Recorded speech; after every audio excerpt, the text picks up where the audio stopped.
Netcasts you love. From people you trust. This is Twit. Bandwidth for the Tech Guy is provided by Cachefly.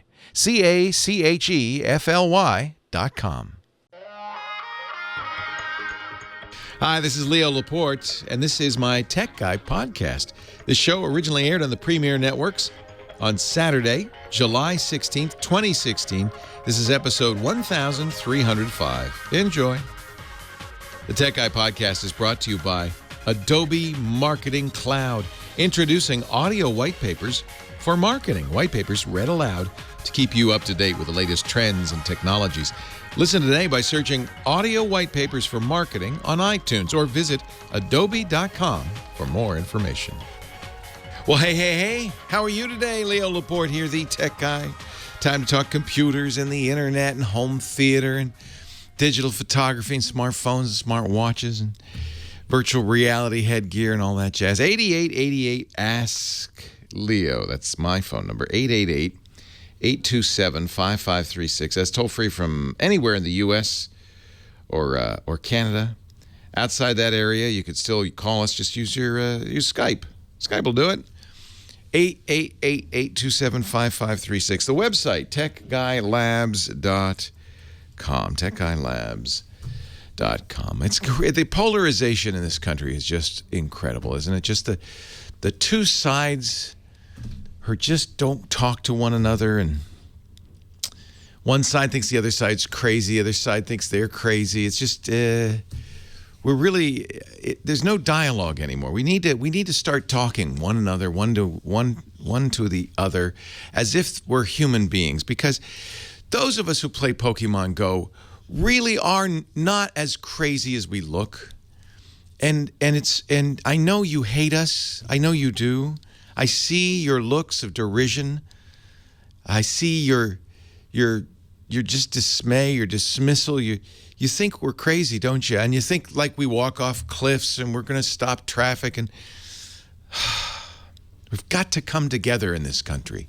Pokemon Go players and those who don't Pokemon. We got to. But no, I can see, and of course, those of us who play Pokemon really haven't been around for the last 10 days. We've been busy. I know you understand. Haven't returned the calls, the text messages. It's not that we don't care. It's just that we're busy. We got things we're doing. We're engaged in quests. We're trying to catch them all. I have never seen. I have to say now. I'm going to get serious. I'm serious now. I have never seen anything like this.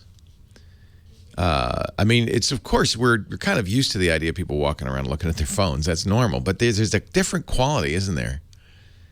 And I can only imagine what it's like in the big cities. Last week they had a Pokemon Go pub crawl in San Francisco. 21,000 people signed up, and that was last week. It's gotten worse, hasn't it? And of course, the folks at Niantic who created Pokemon Go and the people at the Pokemon Company seem hell-bent on making it worse. They just keep opening it up to new countries. You got to stop this. It's, they started in the U.S. and Australia and New Zealand. They couldn't keep up with it. Then they went to Germany and yesterday Spain and Italy and Portugal. And no wonder the servers are down.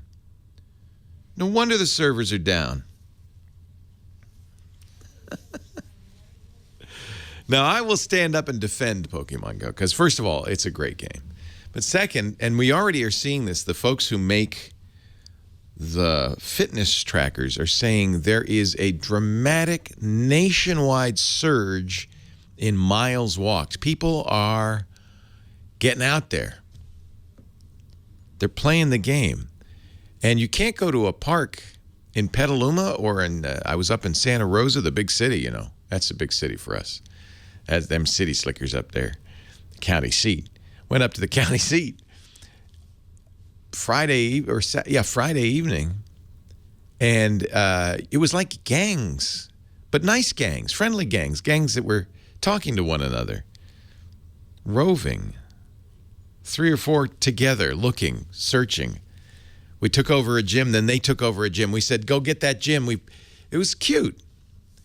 So we're walking more, we're talking more, we're getting outside. Now, even if you, I can see the dismay in some people's faces if you don't play the game, if you think it's dumb. And I understand. You think it's dopey. And then I can see those people, the people who think it's dopey, sitting in the cafes, sitting and looking at all the other people thinking, what is wrong with this world? But no, I want to reach out. I want to reach across the aisle and talk to you people. Because you know what? These are people, these are your friends and neighbors you haven't seen in years. They've been in their basement playing video games. You notice, look at their skin, the pallor of their skin. It looks like they haven't been outside in years. They haven't. And now they're starting, some of them are sunburned. I'm one of them because of all this exposure. You know, there's a great fireball in the sky that will burn you. Did you know it's up there beaming proton rays down at us? Who knew? Who knew? There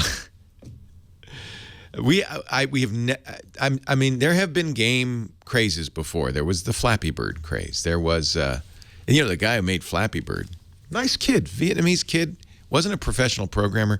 He actually pulled it. He said, people are wasting too much time in this game. I don't like it. I'm pulling it. It's scaring me. Angry Birds, yeah. I don't think that, Candy Crush, sure. There's never been anything like this. I was just in the park because, I had to pick up a few Pokemon on the way into work. And there's 2, not 1, but 2 father-son teams going around, fathers and sons, going around playing the game with each other, talking to people, bringing people out into our town squares, So if you're looking askance and saying, what is wrong with people? No, this is good. This is people. It's the return of the town commons, which was, filled with people who weren't communicating. They were hustling around to work. Now we're kind of like, it's like a party. And you're going to see, we're going to see, and we already are, the stories, 2 young men walked to their death off a cliff or whatever. They would have walked. They weren't just playing Pokemon Go. Can I just say this? First of all, if you know the game mechanics, you don't need to go off a cliff. You don't need, the Pokemon come to you. You can just stay where you are. More dangerous, perhaps, but this has always been a problem with people, engaged in their phones, walking to traffic or something like that. Be careful, folks. Be careful. Pay attention to your surroundings. No Pokemon is worth getting run over. But I think you're going to see the media, a little hysteria, Robbers using Pokemon Go to lure people down dark alleys. Well, don't go down a dark alley. Come on. Thing is, there's plenty of them around all over the place. Now people, of course, are saying, oh, it's a fad. Don't worry. In 2 weeks, it'll be over. I'm not sure that's the case. Our 13-year-old, with 2 of his friends, went to the dog park. They haven't been there in years. He prefers to stay at home and play Team Fortress and Call of Duty. He was out in the dog park at 9 o'clock last night with his friends. There were a bunch of other people playing that game, walking. There's another thing, because the game doesn't measure your distance in miles. It measures it in kilometers. I think this is a secret plan to go metric. This is going to force us all. Apparently, searches for metric conversion calculators have skyrocketed because people want to know. So I'll give you a hint. Just multiply times 6 and then divide by 10 if you want to get the decimal right. So if you've gone 20 kilometers, that's 12 miles. Multiply by 6. Little hint. Save you some time. What do you think of the Pokemon Go craze? And, what's your level? What's your team? Team Valor. I'm a level 14 and a half. I slowed down over the last couple of days. Couldn't get outside. Oh, wait a minute. There's a wild doo-doo-o. I got to go. We'll take a break. We'll be back. 8888 Ask Leo. We don't have to talk about Pokemon Go.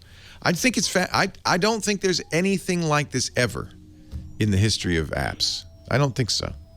Phenomenal. 8888 Ask Leo. Website techguylabs.com. Let's talk high tech right after this.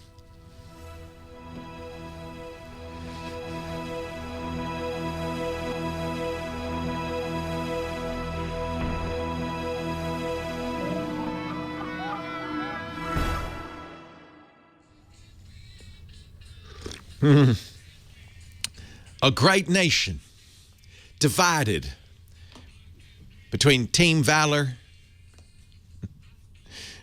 and then those other guys. Leo Laporte, the tech guy. 8888 Ask Leo. That's the phone number. Actually, the thing that really it's consuming a lot of people's attention these days with Pokemon Go is, why are the servers always down? Why are the servers always down? And you might even ask, why do they keep rolling out to more countries? And, well, it's a challenge, I think, for Niantic, the company that makes Pokemon Go. I don't think anybody, we don't know numbers, but I don't think anybody could imagine that anything would be this successful.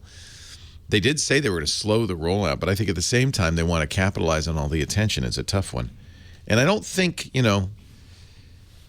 people are saying, well, they're making lots of money. They're making millions of dollars a day on this. Why can't they buy more servers? I think they're buying the servers as fast as they can. I just think there's just not enough capacity. The world is not prepared for this insanity. You're not. I could tell just the way you're looking at me. Heather Hammond's not playing the game. You're too grown up. You're an adult. Turns out I have things to do. Yeah. No desire at all? Things. No interest? I downloaded it. Maybe I'll take a look at it while we're on the air today. Yeah. I did just get a call from a little kid asking if you knew when they would be back online. Yeah. And I said, well, I go don't out know. And play. No. Yeah, go out and play. Well, no, that's what. But see, that's what's too good about this. This is going out and playing and walking, because you can't play Pokemon Go just sitting on your duff. You have to go somewhere. You have to walk. There's lots of advantages for the player who does walk, puts some miles on. And the folks at Niantic who designed it said that was their intent. They wanted to design a game that got people out and walking around and talking to each other. That was kind of the idea. Yeah, they need to fix it so that people are looking at traffic, though. Well, nothing's perfect. Nothing's perfect in this world, right? You can't. But I do think there's this divide, and I see people like you looking at people like me derisively, saying, what's wrong with you? And I guess you either get it or you don't. I don't know. If you're a small business person, the smartest thing to do, and our local bookstore is doing this, Copperfield's bookstore, and I think people are probably doing it all over the country, is to put a lure. If you are a Pokestop, and these were identified many moons ago by people playing Niantic's previous game, Ingress. That's why the Pokestops are kind of odd. They're not necessarily the landmarks in an area, and sometimes they're inappropriate landmarks in an area, like Auschwitz or the Holocaust Museum, and sometimes they're personal people's homes, and there are ways to get off that list. But most around here, it's mostly murals. Apparently, the Ingress players around here love murals particularly, like the mural across the street. But if you're a coffee shop or a bookstore and you're lucky enough to have a Pokestop near you, what you can do is place a lure in it. And you can buy lures. I think they're a couple of bucks. What some coffee places are doing is, we'll give you a free cup of coffee if you set a lure. Because what a lure does is, for the next half hour, it spits out Pokemon. It lures Pokemon, but where there be Pokemon Go players. And so they show up, and then maybe they'll have a cup of coffee or read a book or buy a sandwich. And I think it's a very interesting idea for businesses to do that. If you go to any of the parks in our area anyway, and I would guess this is true all over the world now, there are usually lures there. People go to which is, I think, also an interesting social phenomenon. People go to the park and set a lure because they want more people to come and play with them. And what happens is, you see these groups of people, usually 3 or 4, sometimes young, sometimes old. There seems to be no age discrimination, staring at their phones and occasionally swiping up. That's the universal sign of a Pokemon Go player, the upstroke. I know it seems like I'm talking about this a lot, and it's not because of my own fascination with the game, which I admit, but I don't think we've seen anything viral like this ever. I mean, not even Oppo Gangnam Style. Well, that was pretty viral. Yeah.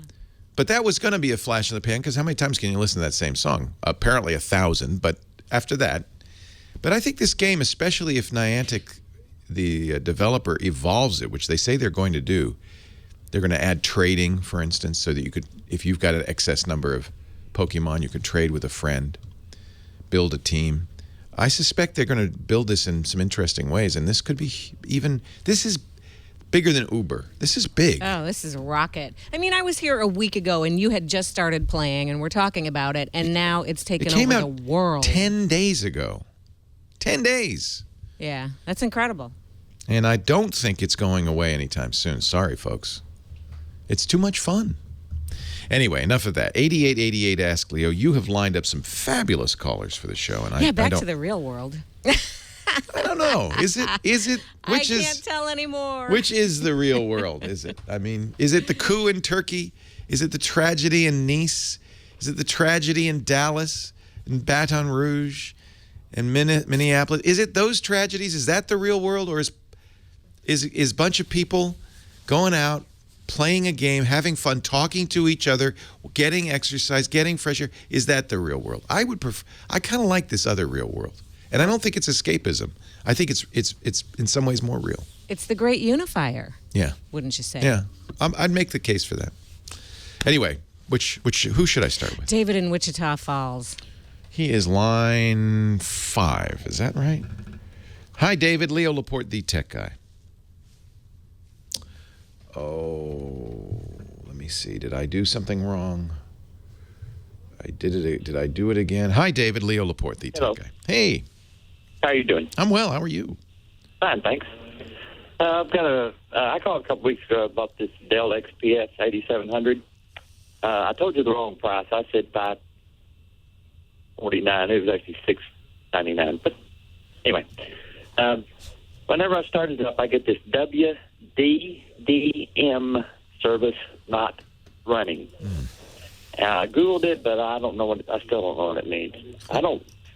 Apparently I don't need it because it's not doing anything. But it pops up every time I turn it on. Yeah, so this is, you have Western Digital hard drives in there. Yes, I do.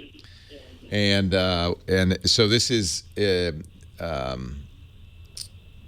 I guess it's the smart drive stuff. Well, it's an external drive. Smartware, yeah. So, yeah, you don't really need it. I guess, did you get software with the external drive?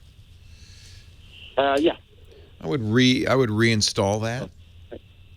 You don't need it. It doesn't do nothing. It's a USB hard drive. What do you need WDDM for? Right. Okay. I think it's just what it is a little bit of software running in your taskbar that lets you kind of, it's basic. You know what it is? It's an ad for Western Digital. Because companies realize if we keep stuff visible on the screen, you'll see it and you'll remember our brand name. And then the next time you go to the store, you'll buy Western Digital. You don't need that. No. Windows is rife with that. In fact, really, this is why I really don't, unless you have to use Windows, like you're a gamer or you'd use it in business, I do not recommend Microsoft Windows. I'll talk a little more about that. I'm rapidly turning against commercial software in general. Leo Laporte, the tech guy.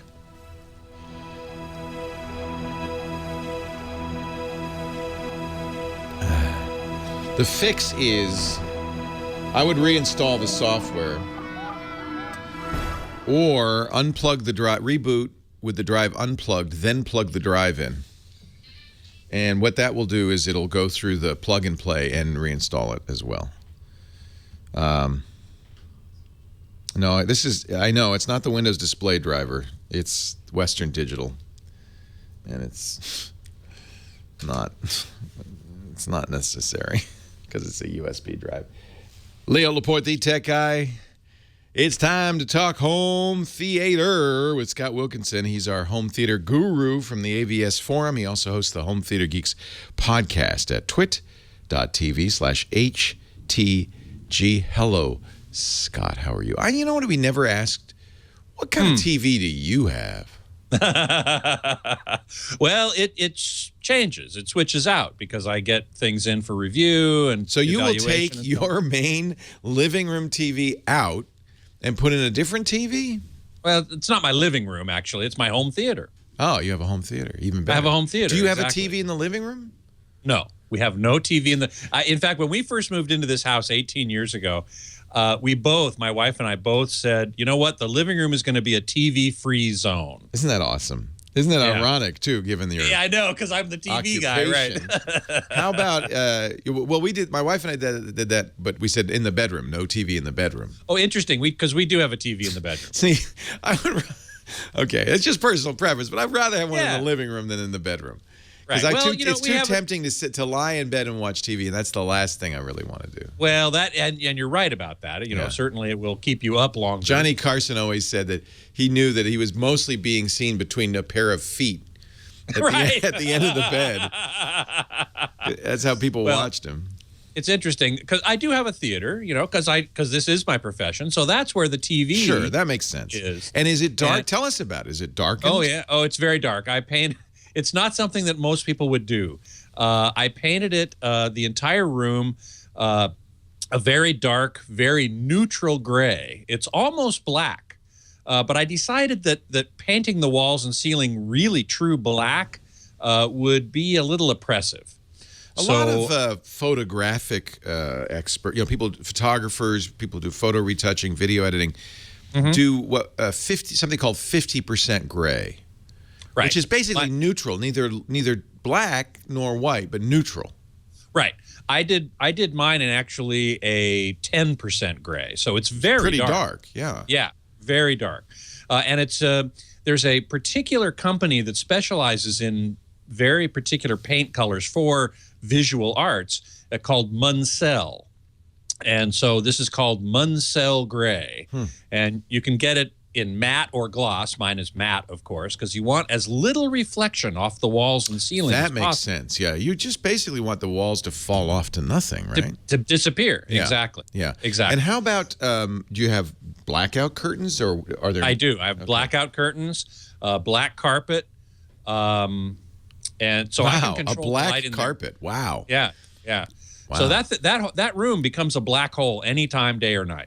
And that's where you'll move a TV in or out to review it. You don't have a TV that you own. Well, actually, I do own a Pioneer Kuro. Nice. No, that's which is a plasma. It's a 1080p, not high dynamic range, as we have said. At some point, I will probably buy a more modern TV with high dynamic range and 4K or UHD and that sort of thing. But for the moment, I've got things coming in and out. At the moment, what I have is an Epson LS 10,000 projector. Yeah. On a 90-inch screen. Holy cow. Holy cow. And what kind of screen do you use? At the moment, what I have is from Seymour Screen Excellence. It's called the Enlightor 4K. It's a acoustically transparent woven screen. So it's a material that's actually woven, which allows sound to pass through it, which is why it's called acoustically transparent. And the reason I have that is because the way the screen and the room is set up, I have to put the speakers actually behind the screen, which is not a bad thing. It's exactly how commercial cinemas set up their systems as well. All commercial cinemas, any commercial cinema you go into, will have its speakers, its front speakers anyway, behind the screen.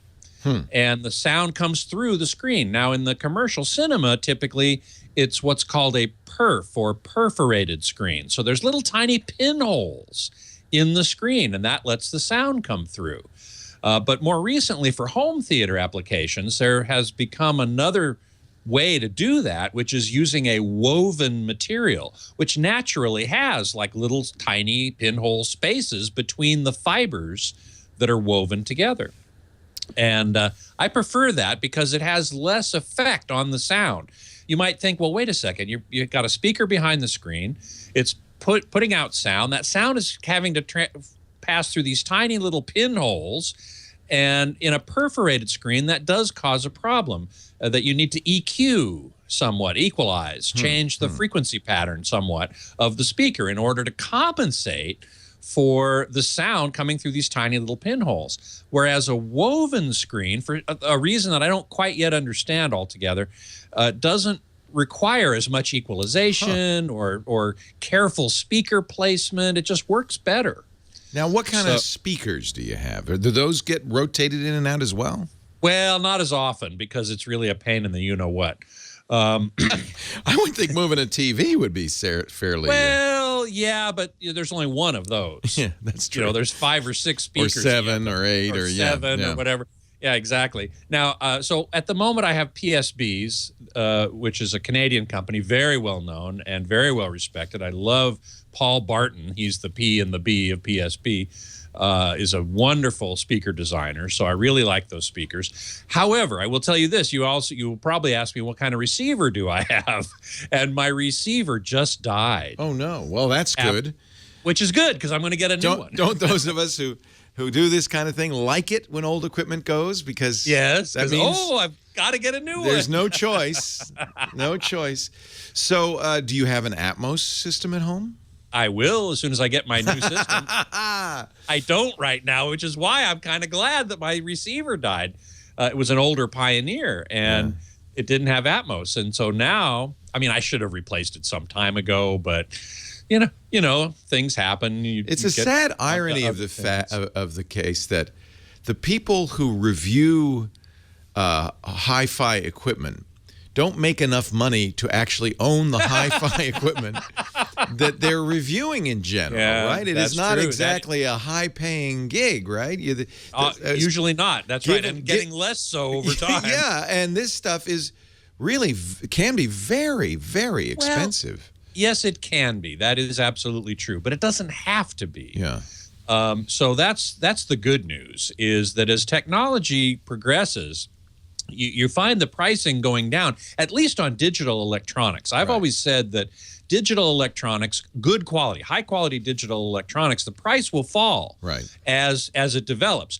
High quality analog electronics will always be expensive. So if you're a 2-channel audio person and you really like your analog tube gear and so on and so forth, that's always going to be expensive, always. Well, what I like about you and what I think is most valuable is you talk and look at the very high-end stuff knowing that it will filter down to us. Yes. And ultimately what we like to talk about on the show is stuff that normal people can afford. Right.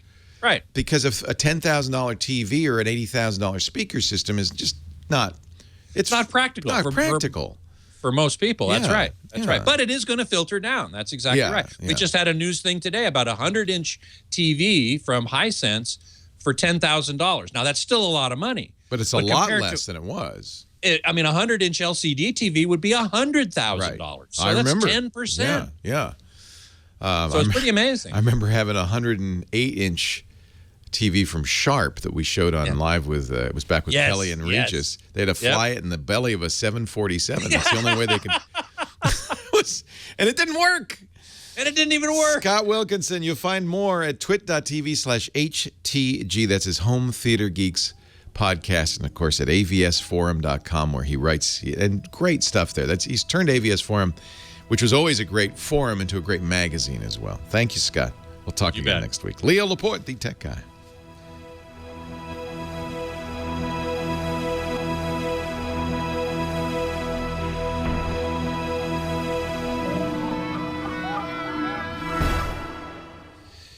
Yeah, that's the famous one. When they unpacked it, it came in a truck in a giant case. Giant crate, yeah. And they unpacked it, and there was a line, all the way down. Man. And they called Japan. The Japanese engineers are on the line with the Japanese engineers there. And finally, they just said, well, just don't mention it. We can't fix it. It's broken. Because it was going to be on national TV, I would have thought they would have sent a Japanese engineer with it. They did. Oh, no. It had Japanese engineers with it. Oh, okay. No, they had, because it was at CES. They flew it in the jumbo jet to New York. Yep. Oh, yeah. Believe me, Sharp jumped through hoops with this thing. But sure they did. There's only a few of these. And at some point, there's no time. The show's tomorrow at 9 a.m. And they just said, we can't fix it. It's broken. And and just don't mention there's a line there. But with the content we were showing, you really couldn't tell. You couldn't tell. No. Do you remember what the quote unquote list price of that thing was? I think it was $120,000. They were very reluctant to say a price because it really wasn't for sale. It was a showpiece. Right. Remember, there was this for a couple of years race between Sharp and Panasonic to have the biggest LCD. Right. Who had the biggest screen at CES? And this was the I don't know. Maybe they sold 100 of them to Shaq and people like that. Because it was so big you couldn't get it through the door. You'd actually have to take off the roof of the house to put it in the house. Well, this Hisense one is very interesting because it's what's called an ultra short throw projector in a cabinet. So basically, it's a box that you put up almost right next to the wall, and it shoots up onto a screen and gives you 100. So it's not direct view, though. That's interesting. Not in the sense of being an LCD. No, it's a projector. Yeah. But it's not a projector hanging from the wall at the other end of the room. Yeah. You can't walk in the middle of the light. It's kind of like those old Diamond Vision Mitsubishi projectors, right? They were all in one units. God, those are terrible. Well, yeah. We've come a long way since that. Holy cow. A long way. Yeah. They're claiming this is going to be 4K, and they didn't. The press release wasn't very informative. We don't know whether it's going to be HDR. We don't know what the imaging technology is. I suspect it's going to be DLP because Texas Instruments just came out with a new 4K DLP chip. That's still around. Oh, yeah. No kidding. The weirdest thing about DLP, you can find it in either the super inexpensive, really cheapy projectors or in commercial cinema Runco digital uses projectors. Them. Yeah, we have DLP in our movie theater here. Yeah. But nothing in the middle. Right. It's the middle is all LCD from Epson mostly, and LCOS from JVC and Sony. Do they still does it still use the wheel, the rainbow color wheel for the single chip DLP? Does the super cheapy DLP projectors? That's why they so still cheap. use the yeah. Exactly. Interesting. And the theater ones, the commercial cinema ones, all use 3 chips, one for red, one for green, and one for blue. So no color wheel in those. And the best ones, of course, use lasers for illumination. And, that's what Dolby Cinema is all about. Yeah. And I've got my tickets for Star Trek in Dolby Cinema next Thursday night. Oh, really? Next Thursday? Do you think it's going to be good? Well, I have no idea if it's going to be good or not. I mean, I like the first one. The first J.J. Abrams reboot I thought was pretty good. The second one... I loved the first one. Yeah. Yeah, the Khan one I wasn't as happy with. Right. I liked it. So we'll see. Yeah. I like it Can too. you stick around for the top? Sure, happy to. All right. Thank you. You. There's a burning thing. Leo Laporte, the tech guy. 8888. Ask Leo. I need some help, Heather. I need my attorney, Heather Hammond. I don't know. Does this count as Plugola? You remember last week we had the creators of the Neutralizer Anti-Bad Breath Toothbrush. He called in. Maybe you weren't here for that. Maybe that was Kim Schaffer. And I let him on the air, and now he's sent me some toothbrushes. Well, one. Oh. Am I now, is that Plugola? Or is that reverse Plugola? I did get a toothbrush. I need to disclose that, but I didn't know I was going to get a toothbrush last week. I didn't even know he was, frankly, calling in. So that can't be called Plugola. Or do I have to report this to the FCC? I don't think so. Let's use it, though, and see how it works. Nathan's. He says it's not over $100. Now, I don't know. Believe me, this is serious business. We have to take a test. We Clear Channel employees every year on this stuff, and even more like on the emergency tones. I guess some disc jockey working for Clear Channel really got in a lot of trouble for accidentally or intentionally playing the emergency broadcast tones, and now I have to take a test like every 3 months. You know you can't do that. Right, I know. I'm not going to. I promise. I swear. I have no occasion to. But I don't know about the Plugola thing. So Nathan, my attorneys, Staten and Hammond say it's okay. It's okay to have this, because otherwise I'll be glad to send. You know what I'll do? I'm going to send this to the FCC. I'm just going to give it to them and say, I got this brush. I'm sorry. I didn't know. 8888 Ask Leo. You got to be careful, you know. This goes back to the 50s, the whole scandal where DJs were taking money for playing records. I don't play records, but I occasionally talk about websites. That's not that different, is it? I want you to know if I mention a website, it's not because they're giving me money, unless it's during a commercial, in which case it's because they're giving me money. But that's Gloria in North Hollywood. Hello, Gloria. Leo Laporte, the tech guy. Hi, Leo. Whenever I turn on my Windows 7, I get a screen that says unknown error message, error code 8302, press F1 to resume. I was wondering if you could tell me how to fix this or get rid of it. To add to that, last Saturday, I went to download Windows 10 at 9 a.m., Sunday at 9 a.m. It was still going at only 23% complete. Does the error code have anything to do with that slow download? Oh, Lord. Why, Microsoft? Why? There is an error code. First of all, who made the computer? Acer. Okay. There is an error code that has to do with the BIOS on Acers.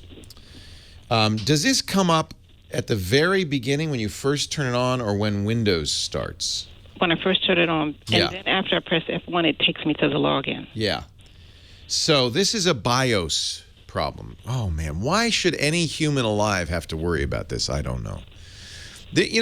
Computers, when they started 40 years ago, were really, personal computers were a hobbyist thing. And we were expected, and this is this is where I come from, we were expected to figure this stuff out. And, this was part of being on the cutting edge. But now we're 40 years later. And these are used by normal people all the time in normal situations. And you're not a hobbyist. You just want to use the darn thing to get work done. Right. And they're still kind of in this flaky hobbyist state. And in order to do this, you've got maybe some hobbyist level tweaking to do. So the BIOS is a chip in your computer that when you power up the computer, it's the first program that runs. Before Windows, it runs. And you're getting an error in it, which means it could be damaged or corrupted. It sounds like things are kind of working, but then the Windows 10 install stalled. By the way, it's an hour install. It's not taking a long time. It's stalled. It's stopped. Oh. So I know. This is awful. So what you need to do is go to the Acer. I hate to do this to you, but you need to refresh your BIOS. You need to go to the Acer website and get the updated BIOS for it. How long have you had it? Since about 2010. Yeah, it may just be the battery in your motherboard. But let me go back. I deleted my keyboard drivers about 3 years ago. Why? The teacher, just by mistake. Oh. And the teacher who teaches computers to us put the drivers back on. And that's when it started. Oh, this could be a keyboard error. Okay, really? So somebody in the chat room said, unplug the keyboard and reboot and see if it goes away. Oh. Now, you're going to not be able to do anything, but after you reboot, you could plug the keyboard back in. It's a USB keyboard? Yes. Yeah. Okay, so unplug the keyboard, reboot the machine with the mouse, see if you get that error. You may not. If you don't, good news. Oh, great. Good news. Then you plug the keyboard in, and one hopes that Windows will go, oh, it's a new keyboard, and fix this problem. It is a non-important problem.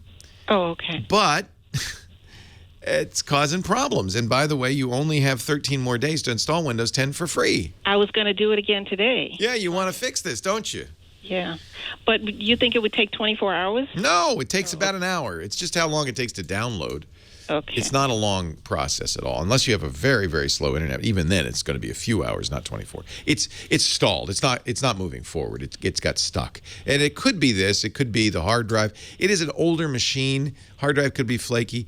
If you brought it to me in the shop, if I had a shop, what I would do is I would back up your data off the old hard drive.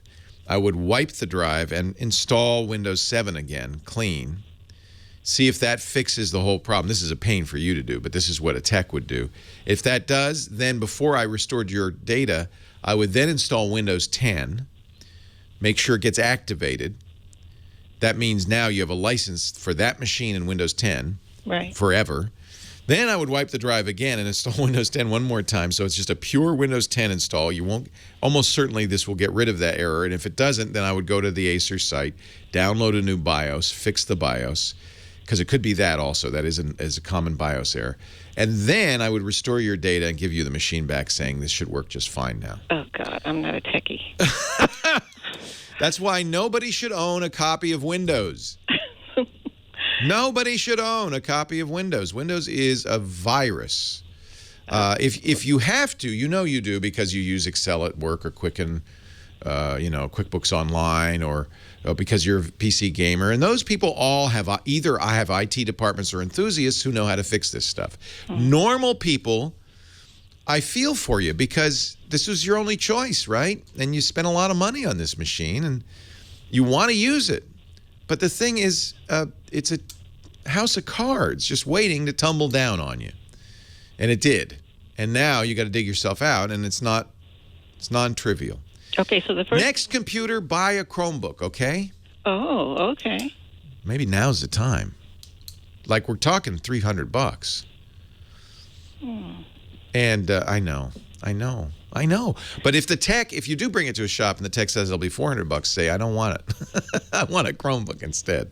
Oh, no, I wouldn't bring it to a shop. The last person I talked to, bring it to some shop, they wiped his computer and then fixed it. So he lost a paid program on his computer, expensive paid program. Right. Okay, this is a whole nother problem, which is why the heck would you sell somebody an expensive program that they can't reinstall?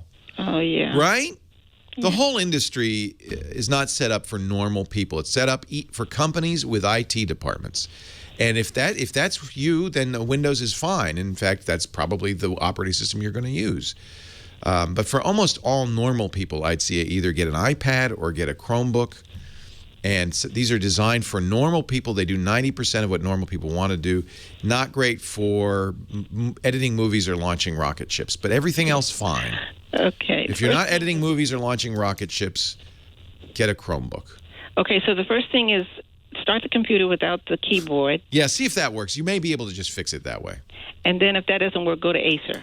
Yeah, get the drivers for the BIOS for that particular hardware. Good luck. Oh, my gosh. You have my deepest sympathy. I don't know what to tell people anymore. It's a house of cards. The thing is crumbling.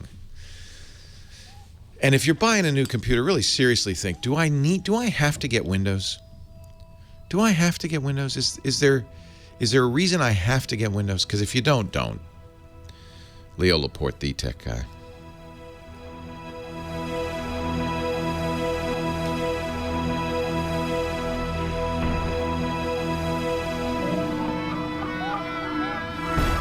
What do you do? What do you tell somebody like her? I mean, I don't know what the answer is. This is a terrible conundrum. You shouldn't have a product in your house that you rely on others to. Well, I guess that's normal, right? If your washing machine goes, it goes. I don't know.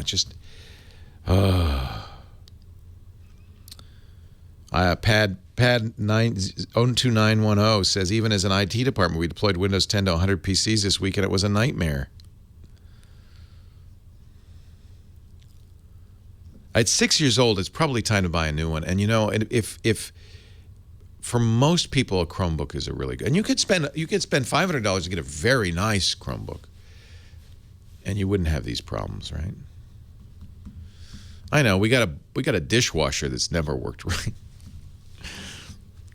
I don't know what the answer is. I don't know what the answer is. Hello. Scotty, all yours, my friend. Thank you so much, and thank you for the numbers. I appreciate that very much.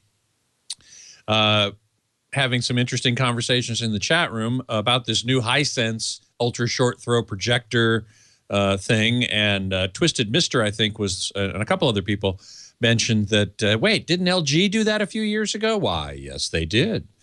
It was called the Hecto. I have no idea why it was called the Hecto, but it was also an ultra short throw projector in a cabinet, put it up near the wall, and it shoots up a 100-inch image. It was 1080p, and I saw it once at CES a few years ago when they announced it, and it didn't look that great, but it was also out on the show floor. It wasn't even in a room.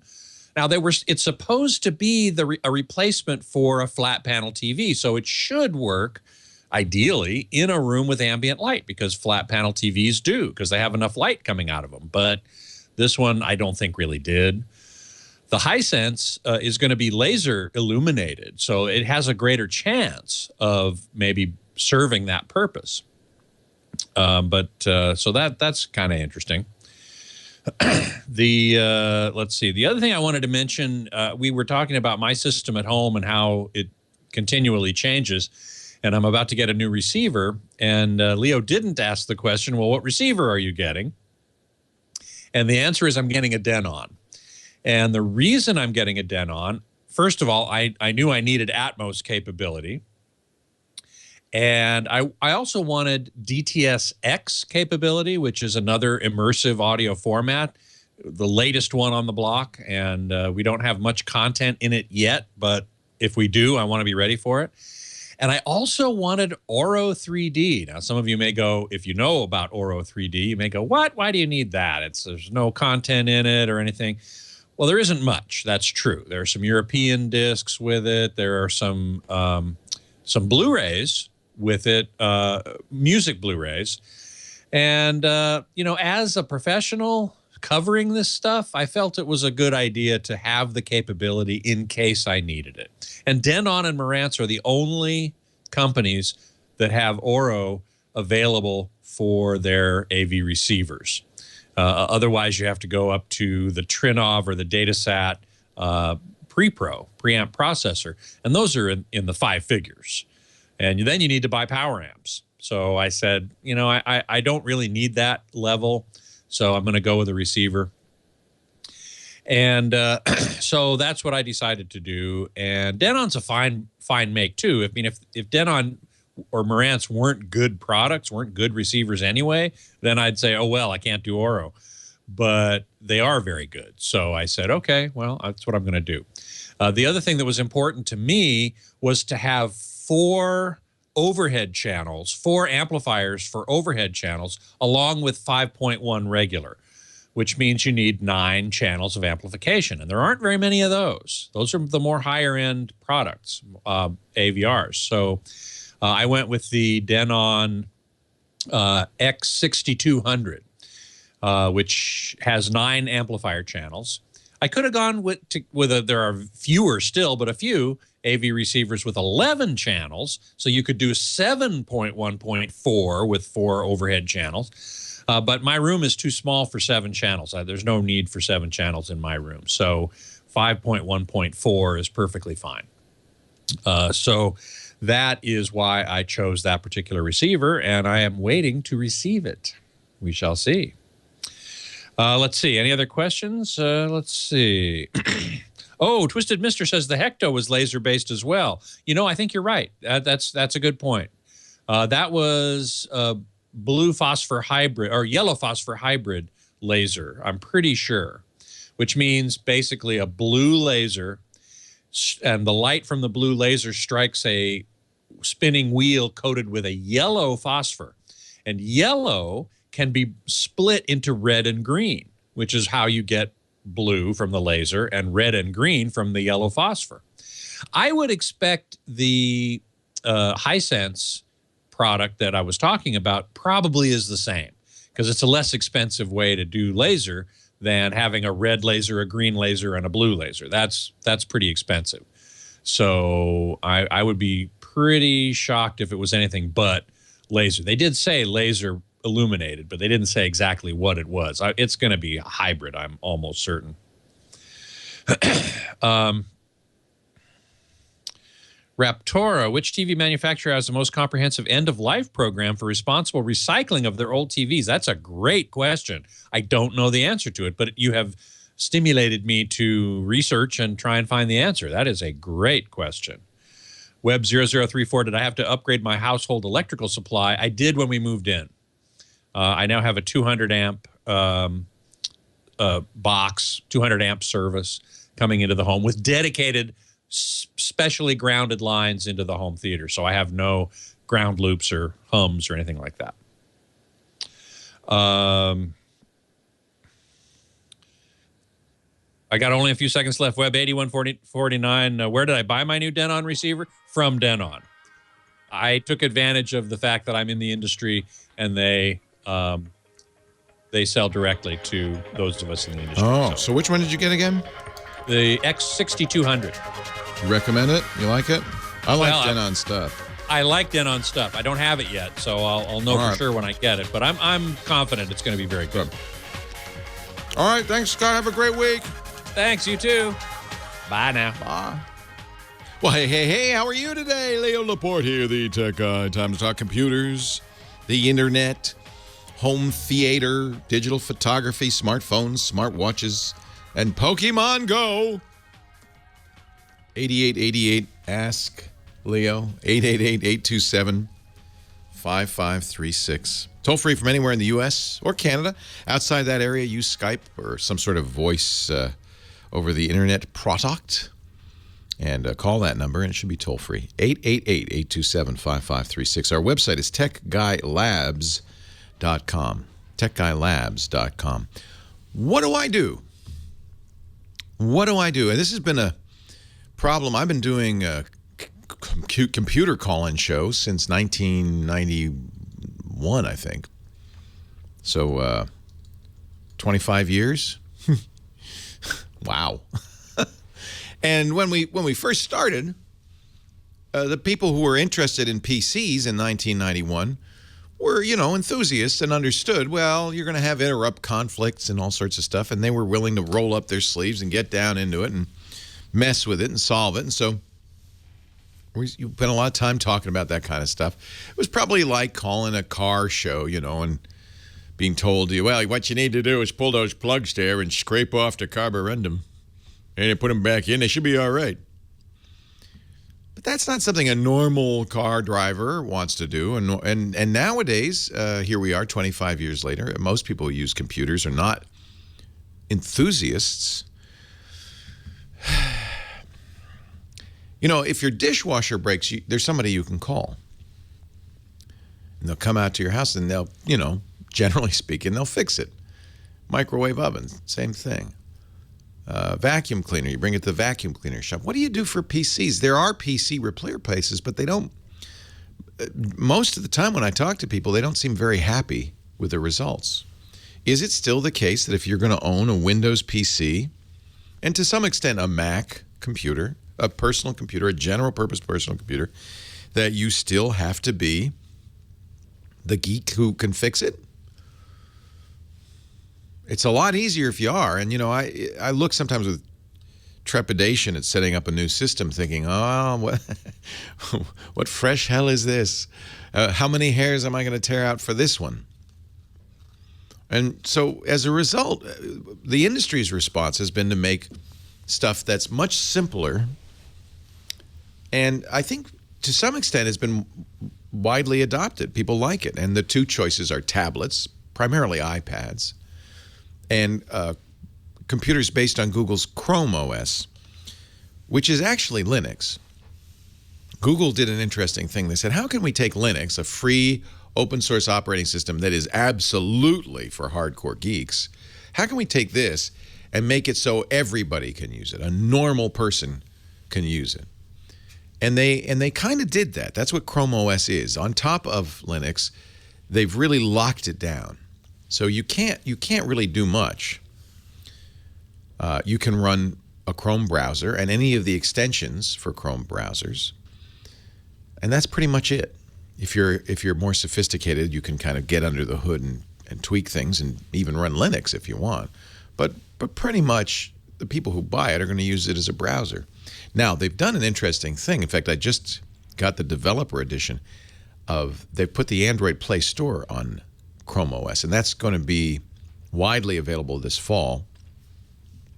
It's still unreliable. I have a Chromebook Pixel, which is Google's kind of reference edition of a Chrome OS device. It's a beautiful laptop. It was expensive. It was $1,000, but it's a beautiful, well-made laptop, high-end, beautiful touch screen.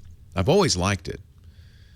Great battery life and super reliable. You can't get a virus on it. And even if you could, they have this feature called Power Wash that just scrubs the whole thing. Bad guys can't change the operating system in any way because the operating system won't start up. It actually does a check and says, is everything the way it's supposed to be? If not, it says, not going to run. You need to power wash, and you're back to the way it was. And because it's a cloud-focused operating system, and this is the negative of it, it really likes to be online all the time, although for most of us, that's not so hard. We're pretty much online all the time, at home, at work, even as you travel. It can store your data, your critical settings, all that stuff on the cloud, the Google Cloud. So power washing it isn't a big deal. You then log on to your Google account, and all of the settings, the applications, everything you installed just goes back into it, and you're back exactly the way you were before. It's really a really great way to do it, and I highly recommend it. The only limitation is if you say, I have to have desktop Microsoft Office, or I have to have Adobe Photoshop, or I can't live without a video, Adobe Premiere video editing. If you need high-end, dedicated kind of PC applications, you won't be happy. But that's a specialized group. And in general, that group either, as I said, has IT support, someone at the office who's, professionally trained to do this.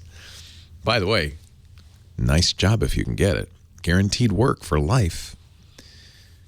Or they're enthusiasts themselves and they know how to keep it running. When the video editors who use PCs or Macs to do video editing don't have the same number of problems because they don't use it as a general purpose computer. It's kind of a purpose-built computer. They don't go around surfing the net and downloading software and messing with it. And if they do, they pay the price. And they need this for work. So generally speaking, that's fine. But for a normal user, something simpler would be so much better, I think. So much better. Now, if you're a gamer, well, then you have to get a PC. Although, look at the success of console gaming. And I think a lot of the reason that Xbox and PlayStation are so successful is because, it's kind of the same thing. It just does the game. You put the game in, it plays, and that's it. It's pretty reliable, right? It's this general purpose computer that is a real pain, really challenging. And I think for most of you, it's time to say, enough. Let's get something that's going to be more reliable, more appliance-like. May not be as flexible, but because it's more appliance-like, it's more reliable. Mark in Honolulu, you're next. Leo Laporte, the tech guy. Hi, Mark. Good morning, Leo. How are you? Aloha. Is it a beautiful day in paradise? It's a wonderful day. You got trade winds blowing about 10 miles an hour and about 80 degrees. I like that. Keeps it a little cooler, doesn't it? Boy, when they stop, you sure notice the humidity. I'll tell you that. Yeah. Hey, hang on. We're going to take a break. I just want to say hi. You're looking for a hosting company. Maybe I can help you. We'll talk about it when we come back, okay? Fantastic. Enjoy a few minutes to yourself in paradise. Leo Laporte, the tech guy.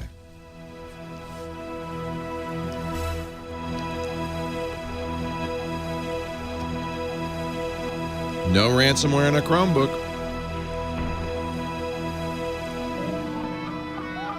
That is true. No ransomware in a Chromebook.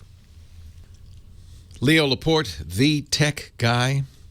8888-ask. Leo, Mark in Honolulu, thanks for your patience. What's going on? Good morning, sir. I'm on my lanai in overlooking Kalakala Avenue in Waikiki and trying to figure out who's playing Pokemon Go. Can you see? Okay, so that's interesting. Can you see people walking down the street playing it? Absolutely. And I noticed that when they get into the direct sunlight, they'll stop playing because they can't see their screens. Suddenly, I used to mock because a lot of times people were reviewing phones will say, well, it's not so good in daylight. And I used to think, well, who goes in daylight? But now I understand. You do need a screen that you can see in daylight. Yeah, Pokemon Go's a night game for sure. Yeah, especially if you don't want to get sunburn. Yes, I agree. And by the way, this I'm sure is true in Honolulu as it is around the rest of the world, but the servers have been slammed today, and there's been some rumor that they're being DDoSed, which is interesting.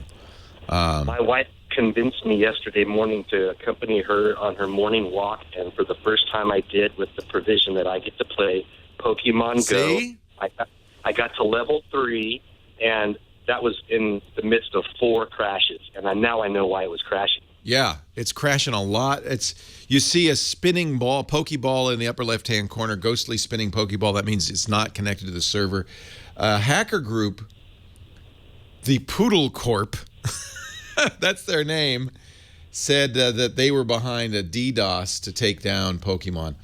Whether they did or not, it's credible only because it's so easy, even with very minimal skills, to do DDoSes these days. So it's not completely impossible, but whatever. That's just what's wrong with people. Just go. I had a blast playing it. Isn't it fun? No, I see no problem with that. You don't see, I hope, people wandering onto the street playing it. Not yet. But when the light changes at the crosswalk, the people that don't move, those are the ones that are... Yeah, you can kind of... there's definitely you can profile them. Absolutely. Yeah, well, keep an eye on that. We want the Honolulu Pokemon Go report. Is usage going up or down? That's what I'm curious about. I'll keep you updated. I will. I appreciate it. What can I do for you? So here's my question, and I knew that you were the only guy that could provide me some guidance on this. So a little over a year ago, I registered my .com domain through GoDaddy, parked it there for 90 days, moved it to iPage, and got a nice deal for like $1.99, $2.99 a month web hosting. And my media is with Libsyn. They do a great job too. Nice. I pay do you do a podcast? I do media that is an MP3 format, but technically it's not a podcast. It does not come out at a regularly scheduled time. Yeah, you do an audio something. That's fine. Correct. Yeah. And Libsyn is a great server for podcasters. It's really good. They provide wonderful statistics. I'm really happy with everyone involved until a year goes by, and the day before I go on vacation, I get a bill from iPage for my renewal. And it went from, I was paying, $2 or $3 a month, which is, $25, $36 a year, to $153 a year. Okay. Why is that, and how do I get away from that? Now, my site is completely portable. It was built on a WordPress platform, iPage. You can move it, so that's the good news. I can move it anywhere, no problem. So if you look at the iPage site, it says introductory prices for the first term of service only automatically renew at the regular rate. In other words, it's $3.25 a month for the first year, then it's $12 a month. So you're paying. I don't like it when companies do that, but if you understand what you're getting into, that there's an introductory rate, and that you will be bumped up, they need to make that very clear, in my opinion, because then you have the option before the year's up to go, oh, I'm moving.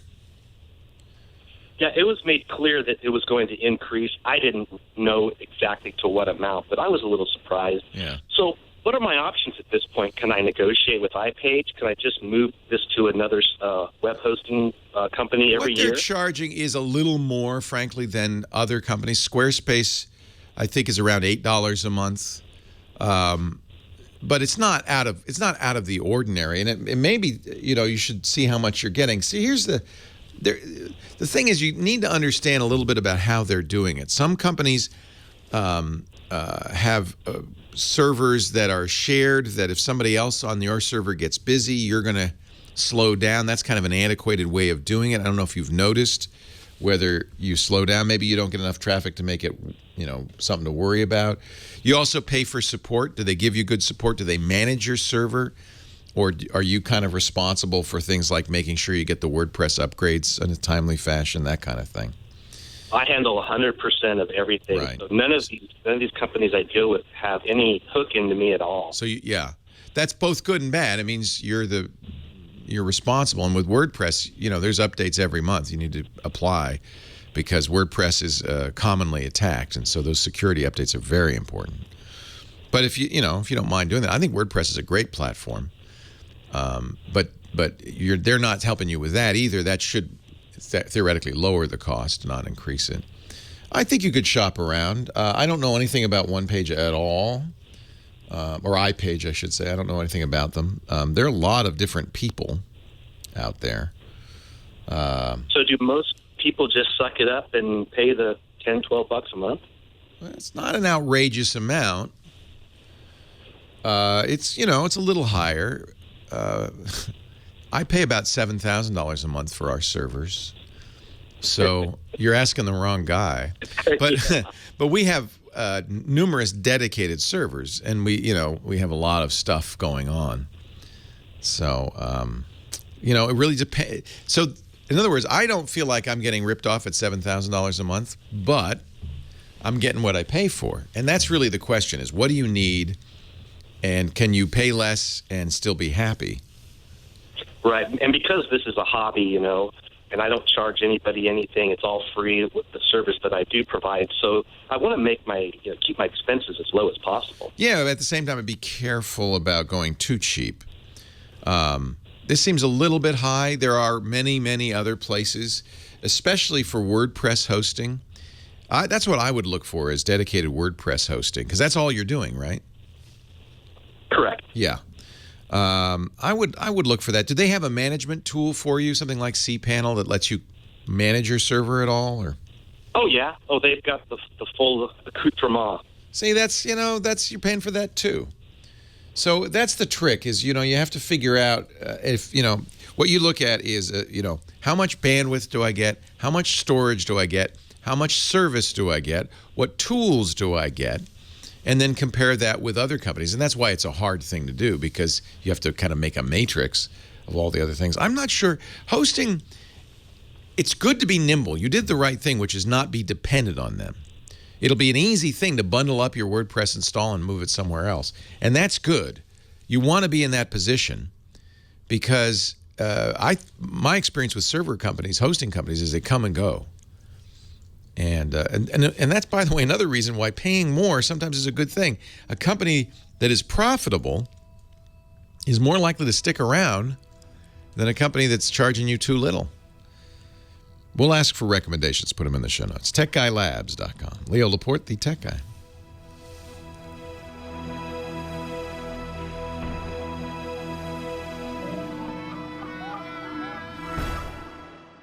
Johnny Jett is our travel guru. He talks to us from all over the world, shows us how to use technology to travel better. Where are you today, Johnny? I'm in Stockholm, Sweden. So jealous. Yes, it's a beautiful city. I recommend people getting good walking shoes and bring an eye mask because the sun doesn't set for long here. What's an eye mask? Eye mask. Oh, eye mask so you could sleep. Yes. I was thinking some sort of technology thing. I must be mumbling. Eye mask. No. It's my mind is in the iPhone, iPod, eye mask. Does Apple make a eye mask now? They should. So, are you there for a travel event or just because? I'm here for a travel conference, TBEX, and it just ended today. I'm at a barbecue right now, and man. I was just looking. And at what do they news barbecue in Stockholm? What is they have ribs? Do they have brisket? No, there's no ribs. There's burgers. There's steak. There's mostly herring. Salmon. Mostly fish. There's herring too. Herring, but no that's in a jar, and I'm like, I'm not even going near that. I do not do herring. Anyway, this is, we were talking off the air. I think, I bet this will be a bad year for travel. Americans who are very and understandably nervous about traveling to France, to Turkey. I think you can't even go to Turkey now, right? To Brussels.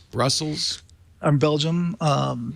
You can't go to Turkey right now. Turkish Airlines, the FAA has just banned Turkish Airlines from flying into the U.S. and out of, I assume, or definitely into the U.S. because of the security concerns. Understandable. If you saw a video from Istanbul last night or the night before, people were just walking through the security. There was no security, airport security, which means the U.S. can't trust the planes coming in. So I understand why they're doing that, but I imagine some travelers will be stranded there.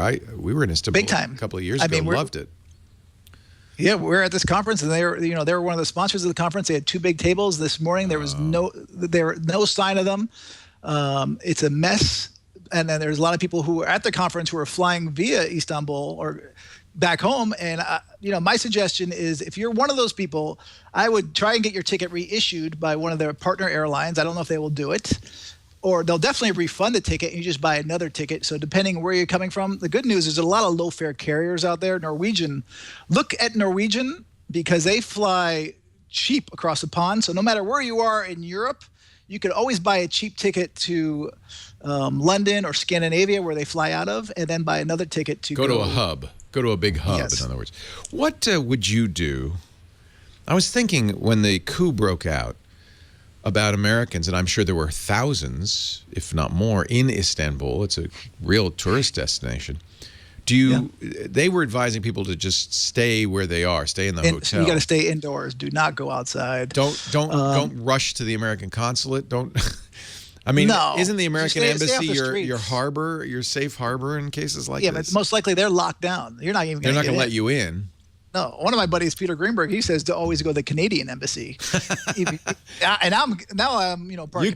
Can. Your wife is Canadian. Yeah. You can reasonably go there. Yeah. I don't know if that's good advice, but I would just stay indoors and wait until everything simmers down. It will cool off, and then. I would look at. I actually had a friend of a friend who was at this party, who went to Istanbul for one night. They just wanted to see it, and so they went. They were nervous about going, and then the coup happened, and now they're stuck there.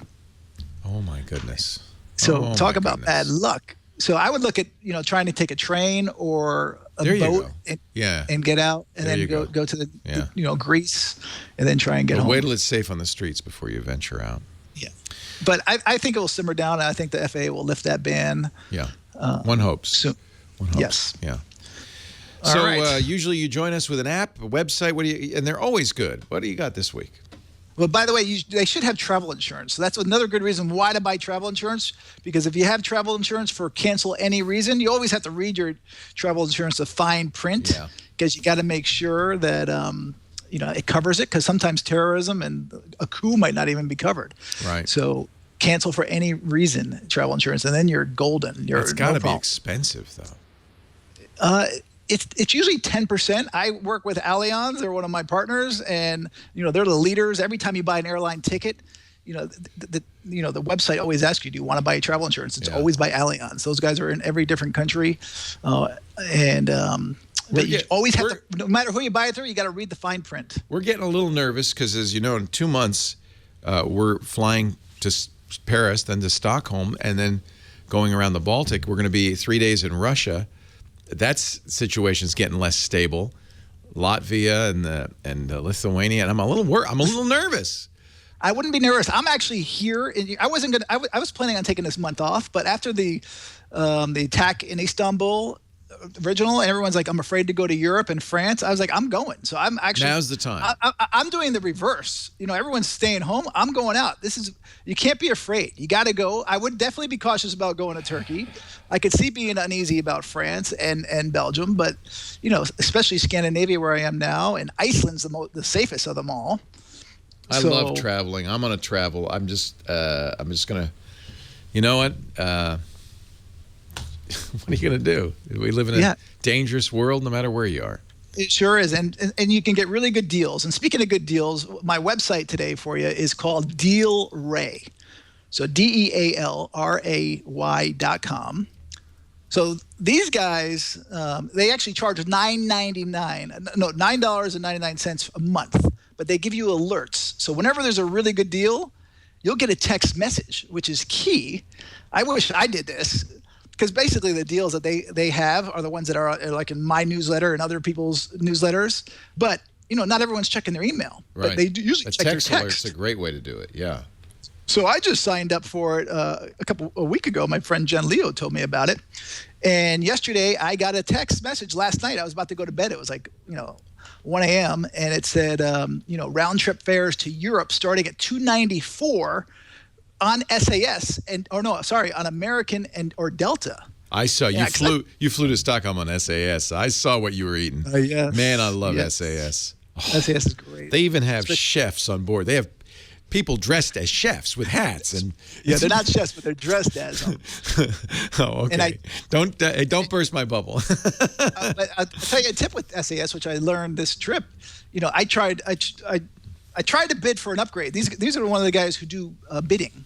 So there's that's the way all the airlines are going now. If you want to get upgraded, forget about freaking flyers. You now need to bid for an upgrade. Huh. So the airlines do not want to lose money. So now some of them offering. SAS is one of them. And so I put in a bid for business class. I got denied. I put in a bid for like almost $500 one way. I get to the airport and I said, by the way, are there any more seats? And they're like, actually, you could get one. And I got it for $379. Oh.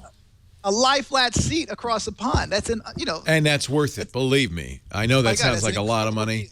That is so worth it. So if you want to get upgraded these days, always ask about, can you buy an upgrade? Yeah. And these airlines don't want to lose money. They don't want to give it to the freaking flyers. Think of it like you're buying a hotel room for the day, for the night, for the flight. Yeah. Right? Yeah. Dealray.com. Sign up for those text alerts. Do you want to? Yes. We got a minute left. You want to do an app, or you want to save it? I got an app. Okay, here's an app for if you're coming to Europe or wherever. It's called Piper.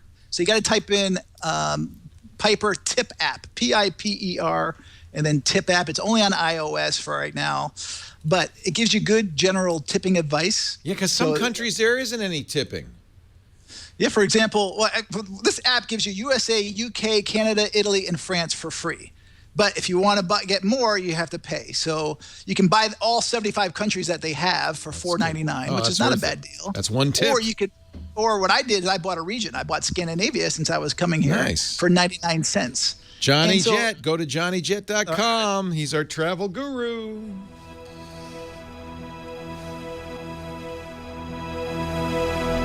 I'm downloading this. That looks great.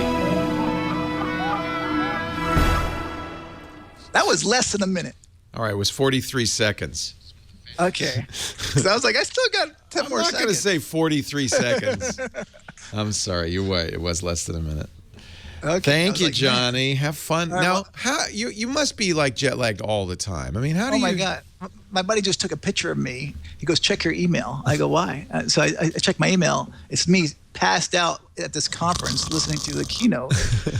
And the keynote was great, but I was so exhausted because I was working most of the night last night, and then I had to get up early to go to this conference. And oh, man.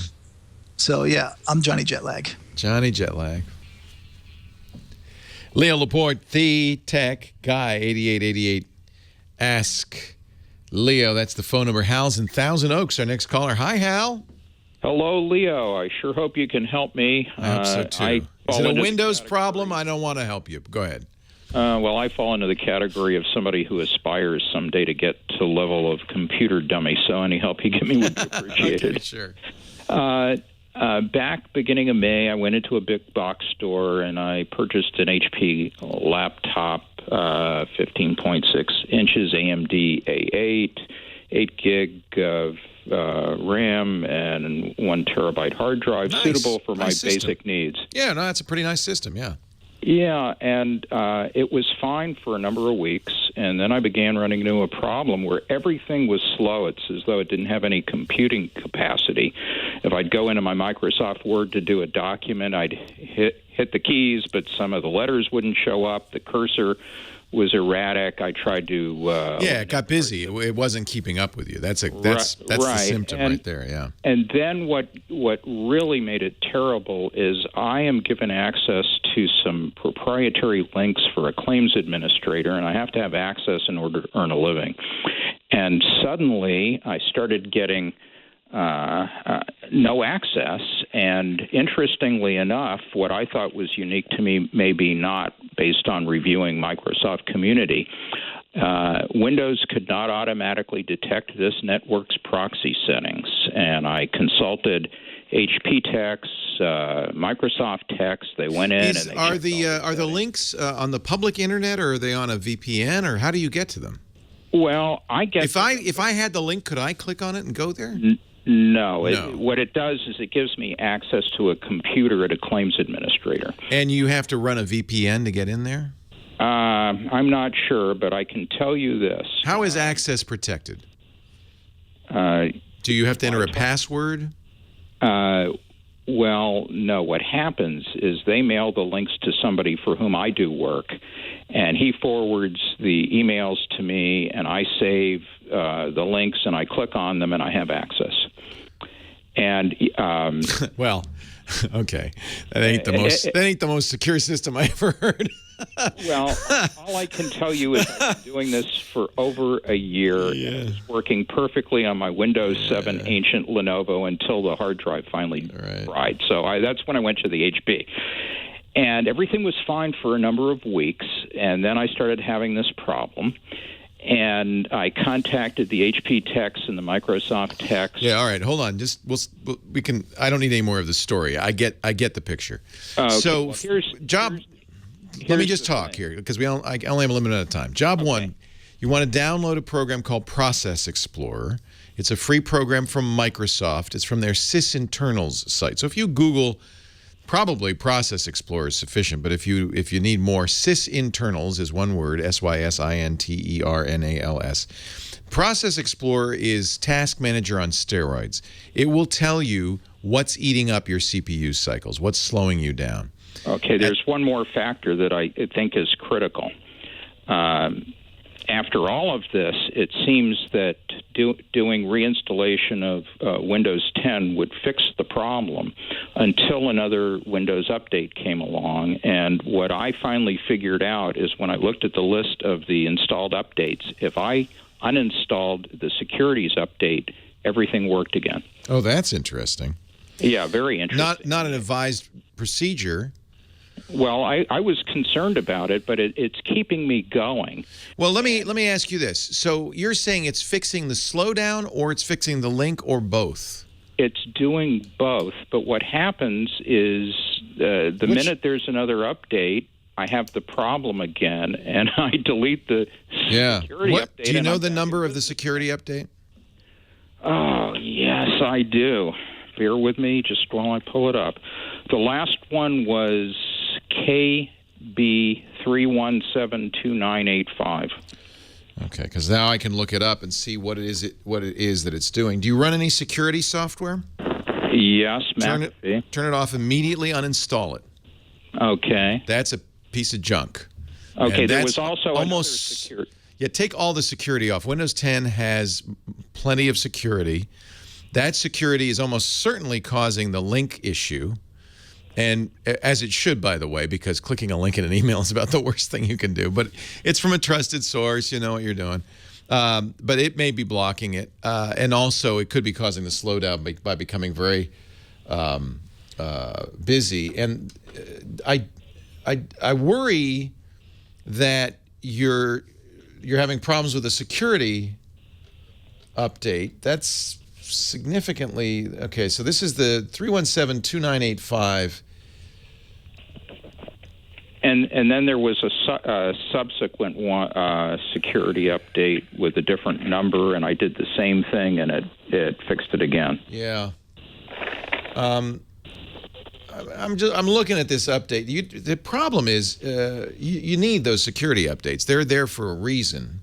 Oh, I'm sure of that. It's just that it's the only way I've been able to function. Yeah, no, I understand. I would say uninstall, and you might need to go to the McAfee site and download this dedicated uninstaller. I would uninstall McAfee. You have another security program? What's that? Well, it's Windows Defender, I guess. Yeah, keep that. That's fine. Okay. That's not going to get in your way. McAfee will absolutely get in your way. So uninstall that, and I don't think you really need that because of Windows Defender. Microsoft's really got Windows locked down pretty well. It is no longer the big vector. The big vector is other software maintained by other companies poorly, like your browser, third-party browsers like Flash from Adobe, like Java from Oracle. Those tend to be the big problems these days because they're not automatically updated as quickly and easily as Windows updates. But that's why you want those updates. I think McAfee is problem number one. Okay, and then when I go to some websites that I want to review on the net, I continuously get messages of long-running scripts. Sometimes they don't open. Sometimes I can't even get email to open properly. Yeah, get rid of McAfee. Okay, and make sure you do a complete and full uninstall. Then I would install this update. If it's still causing problems, I guess you want to remove it. But boy, that makes me nervous. It's a cumulative patch, so it covers a lot of things that, what Microsoft says is it includes improvements and fixes in the functionality of Windows 10. Well, that doesn't tell you much, but it does fix some significant security issues, and you don't want to be running on the internet without these patches. That's the problem. So, it may be interacting poorly with some software you have. My first guess would be McAfee. So get rid of that and then see if that helps. It's also probably your problem with your CPU because the security software. Generally, security software is terrible, by the way. Right. So you don't think it's the fact that I have too basic a computer with no capacity? You got plenty of computer. Great. Glad to hear it. Yeah. It's software in there that's doing something weird. And the Process Explorer will tell you what's using up all those cycles if you're curious. I can tell you that the HP techs and the Microsoft techs have spent hour upon hour upon hour with me. I love it that people call me. But you know what? As I've mentioned before, sometimes these techs aren't that good. Unless you're paying for the higher level of support, the support that comes with the system is as cheap as they can get. That's the profit going down the drain, and they don't want to spend any money on it. And mostly it's untrained people reading notebooks. So if it's not in the they kept escalating me up the ladder to people who just really seemed to have an understanding, and they were baffled. Yeah, because partly they don't want to go on record saying uninstall McAfee. Right? Well, that's because I think they included it as part of the package. No, yeah, the company that sold you the computer did, yeah. Yes. Yeah, and they don't want to say that. But you know what? Leo will say it. Get rid of that piece of junk. I would be happy to, Leo. Horrible. And not necessary. It's not helping you in any way. It's only getting in your way. So you don't think it's Windows 10 and you think it's the Mac? No, Windows 10's fine. Okay. I run it on, I'm looking at 3 machines right now running it flawlessly with, you have more than enough power. People are running Windows 10 on 8-year-old computers well. Your computer is very modern and powerful. Well, what really baffled me is somebody loaned me an Asus laptop, and I was doing the work side by side on that. And on the HP, I was having the problem, and on the Asus, I wasn't. Yeah. And I bet one difference was McAfee. I think you are correct. Get rid of it. Those things, you don't need them. And of course, HP puts it on there because McAfee pays them to do it. McAfee's owned by Intel. You'd think Intel would know better. You don't, but there is no need anymore with Windows 10 to buy third-party antivirus software, period. Leo Laporte, the tech guy.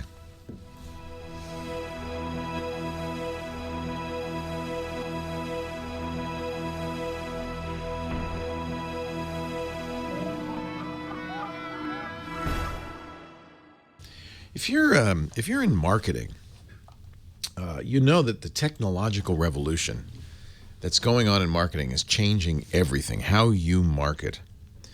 But you may also have a little hard time keeping up with this, whether you're a professional marketer or you just have a business and you want to kind of keep up with the state of the art. Adobe's got these great white papers. I really like them, from the Adobe Marketing Cloud, they call it. And they've just recently released audio versions of these. And they actually bought an ad to tell you about this, so I'm doing it right now. It's the Adobe Audio White Papers for Marketing. And if you Google that, you'll find them on iTunes. You can jump to the iTunes page. And they're really interesting. There's a lot of great information in here. They're very nicely read. They're fairly short, around 20 minutes to half an hour, so you could listen in the car on the way to or from work. And keep up with the latest. Things like learning the differences between interaction metrics, engagement metrics, and value metrics to help figure out where and how your creative is working. Creating personalized content that's relevant to your customers using predictive analytics. I could learn a lot from this. Creating a 360-degree view of each customer, no matter where they're interacting with your brand, and a whole lot more. All you have to do is search on iTunes Audio White Papers for Marketing, or Google Adobe Audio White Papers for Marketing. You'll find them that way too. Audio White Papers for Marketing. Look for them on iTunes. They're absolutely free. There's no cost. And there's a lot of great stuff. Here's a review on the iTunes store. The show's very informative. I've been learning a lot from it. Great example of an audio white paper. Give a lesson. This is a review of your business has a new secret weapon. I recommend that any organization that's written a white paper should create an audio version. This one for the Adobe Marketing Cloud is an excellent example of how it should be done. Well structured, cites external authorities, uses a journalistic voice throughout. They hired a reader who does a lot of audiobooks for Audible. He's one of my favorites, actually. And never falls into a sales pitch for a specific Adobe product. No, because it's about you and about making your marketing more effective. Search iTunes for Adobe White Papers for Marketing. We thank Adobe for Marketing Cloud for their support of the Tech Guy podcast.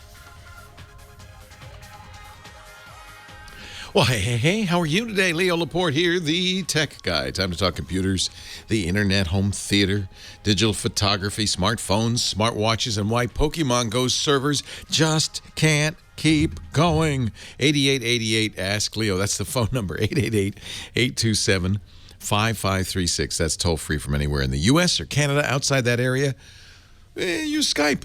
You can call me from anywhere in the world. It's a toll-free number in the U.S., so it shouldn't cost you anything. 888-827-5536. The website, techguylabs.com. Let's go to Fort Lauderdale, Florida. Ian is next. Hi, Ian. Leo Laporte, the Tech Guy. Hi, Leo. So I'm going to Japan in September, and I was looking at getting something like Google Glass for first-person photos. I wasn't sure if you... Excuse me, I'm a little nervous. Wasn't sure if you knew of anything similar or... Glass. Yeah, I wouldn't get Glass. It's $1,500, which is a little pricey. A lot of people... I saw one on Craigslist for $500. Oh, yeah. I bet you... You know what? I bet you there's a brisk market of people trying to get their money. It used to be you couldn't transfer Glass. It was tied to a Google account. I don't know if that's still the case. So I might be careful about that. When they first came out, it was tied to your account, and you couldn't give it to somebody else. There was one and only one account it could use. But maybe that has changed. I'd have to ask around. I don't know anybody who still uses Glass. I'm not sure that's the best way to do it, because you look kind of dopey, for one thing.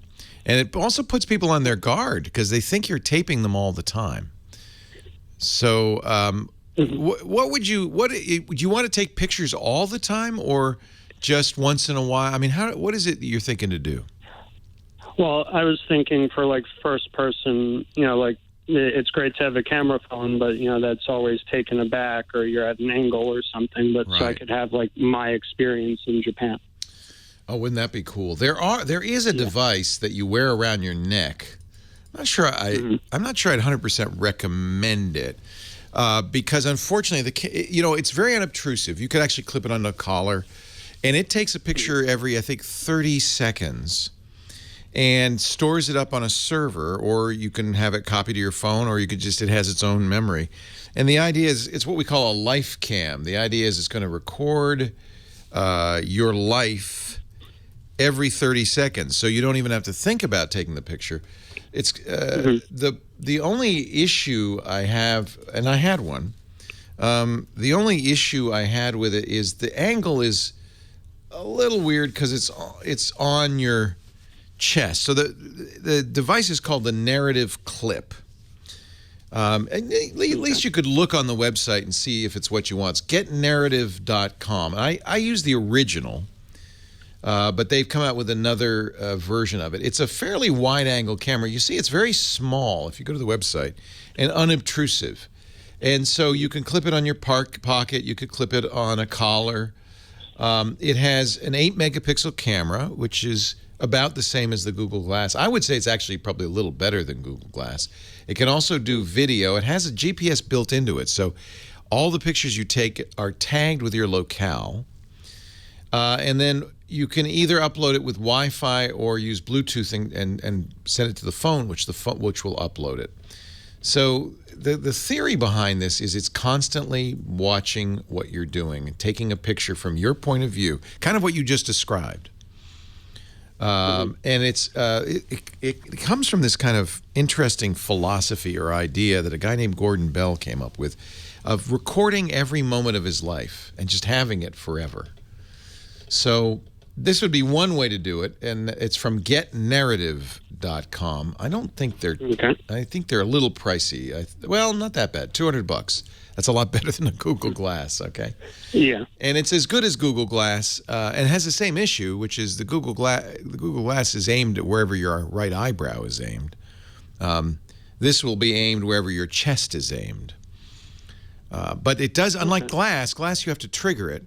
Now, you could trigger it with a wink or a tap, but Narrative Clip just takes a picture. Every 30 seconds, just takes another picture. And what you get is kind of interesting. You get this kind of animated video of your life as you walk through it.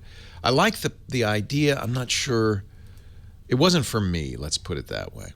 Now, there are other options. Of course, there's things like, they call them action cams, like the GoPro, which you can, it's not unobtrusive, but they're designed to be worn. You'll see people wearing GoPros on all sorts of equipment as they bicycle or do extreme sports or surf. They take really good pictures. They can be set to take pictures automatically, or you can use your phone to trigger it. I think that would give you the best picture quality. And often people use it for 4K video of them surfing or jumping off of mountains and things like that. Those are called action cameras. Let me think if there's another. Do you want it to take pictures automatically, or do you want to do it when? Well, I was thinking like I could trigger it, like if we're planning on doing a few things, so like that way I could just I saw Glass, you tap on it, or like a Pebble watch, I could press a button there. Right. Yeah. If you had, I mean, iPhone also does that with their Apple Watch, and Android Wear actually. I think you could trigger a picture with the watch, so you could have a camera. I mean, a smartphone in your pocket with the camera sticking up and do that as well. You should be aware. I don't know, but somebody in the chat room saying that there are consent required laws in Japan. It may be that the rules of taking pictures are different. In the U.S., if you take pictures in public, you don't have to require permission. It may be different in Japan, so I would inquire first about the local rules there. Okay. Yeah. And then there are live streaming cameras, a variety of those as well. In fact, that's going to be something I think is going to take off. We've already seen it in events in Turkey, in other situations where people fire up Periscope on Twitter or Facebook's Facebook Live. YouTube's going to add this capability. Your YouTube app in the next month or so, maybe sooner, will have a record and upload live button that will let you stream live. I think that's interesting. There's one other thing I'm really kind of excited about. Samsung mentioned this when they announced the Galaxy S7. I'm sure they'll mention it again. They have a big event coming up August 2nd to announce the Note 7, their giant phone. They have a 360-degree camera. It's small. It's about the size of a GoPro, maybe, a little bit bigger than a golf ball. And the idea of that is it can stream live to this. You have to have a Samsung Galaxy phone, an S7, or I'm sure the Note 7 will do this. Stream live to the phone, which will then stream to the internet. And it's not just a straight-ahead camera. It's a 360-degree camera. There's an advantage to that because you don't have to aim it. It gets everything all the way around you. I use a Ricoh Theta S camera, which I love, about $350 that does live video or stills or records video. In fact, if you go to my YouTube channel, I recorded some video on the last cruise we took earlier this year, youtube.com/Leo Laporte, of 360 degrees. And as you're watching the video on YouTube, you can scroll around. You can see what's behind me, what's in front of me, what's to my left, what's to my right. Those are kind of interesting. Samsung's just released a 360-degree camera to go with the Galaxy S7 that will do that and do it live as well. In fact, the video they showed at the Samsung event was some buddies who had gone to Paris. They had to leave one of their pals at home. He couldn't go. So they fired up the 360-degree camera as they're walking down the Champs-Élysées, and their buddies at home wearing the Galaxy Gear VR, which is their 360-degree virtual, immersive video viewer, and he's with them, and he's talking to them on the phone. He's saying, "What's over there?" And they're looking. That's kind of an interesting idea, this telepresence idea.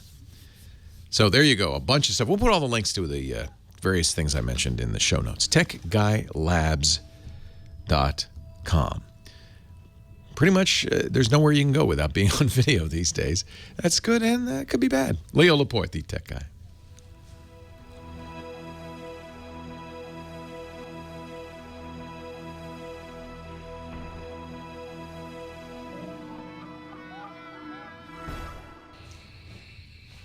Leo Laporte, the Tech Guy. 8888 Ask Leo. Website, techguylabs.com. No charge. No sign up. It's just like one of those crazy websites. You just go there and it's there and it's free. Like the old days, like the web used to be. Remember the good old days?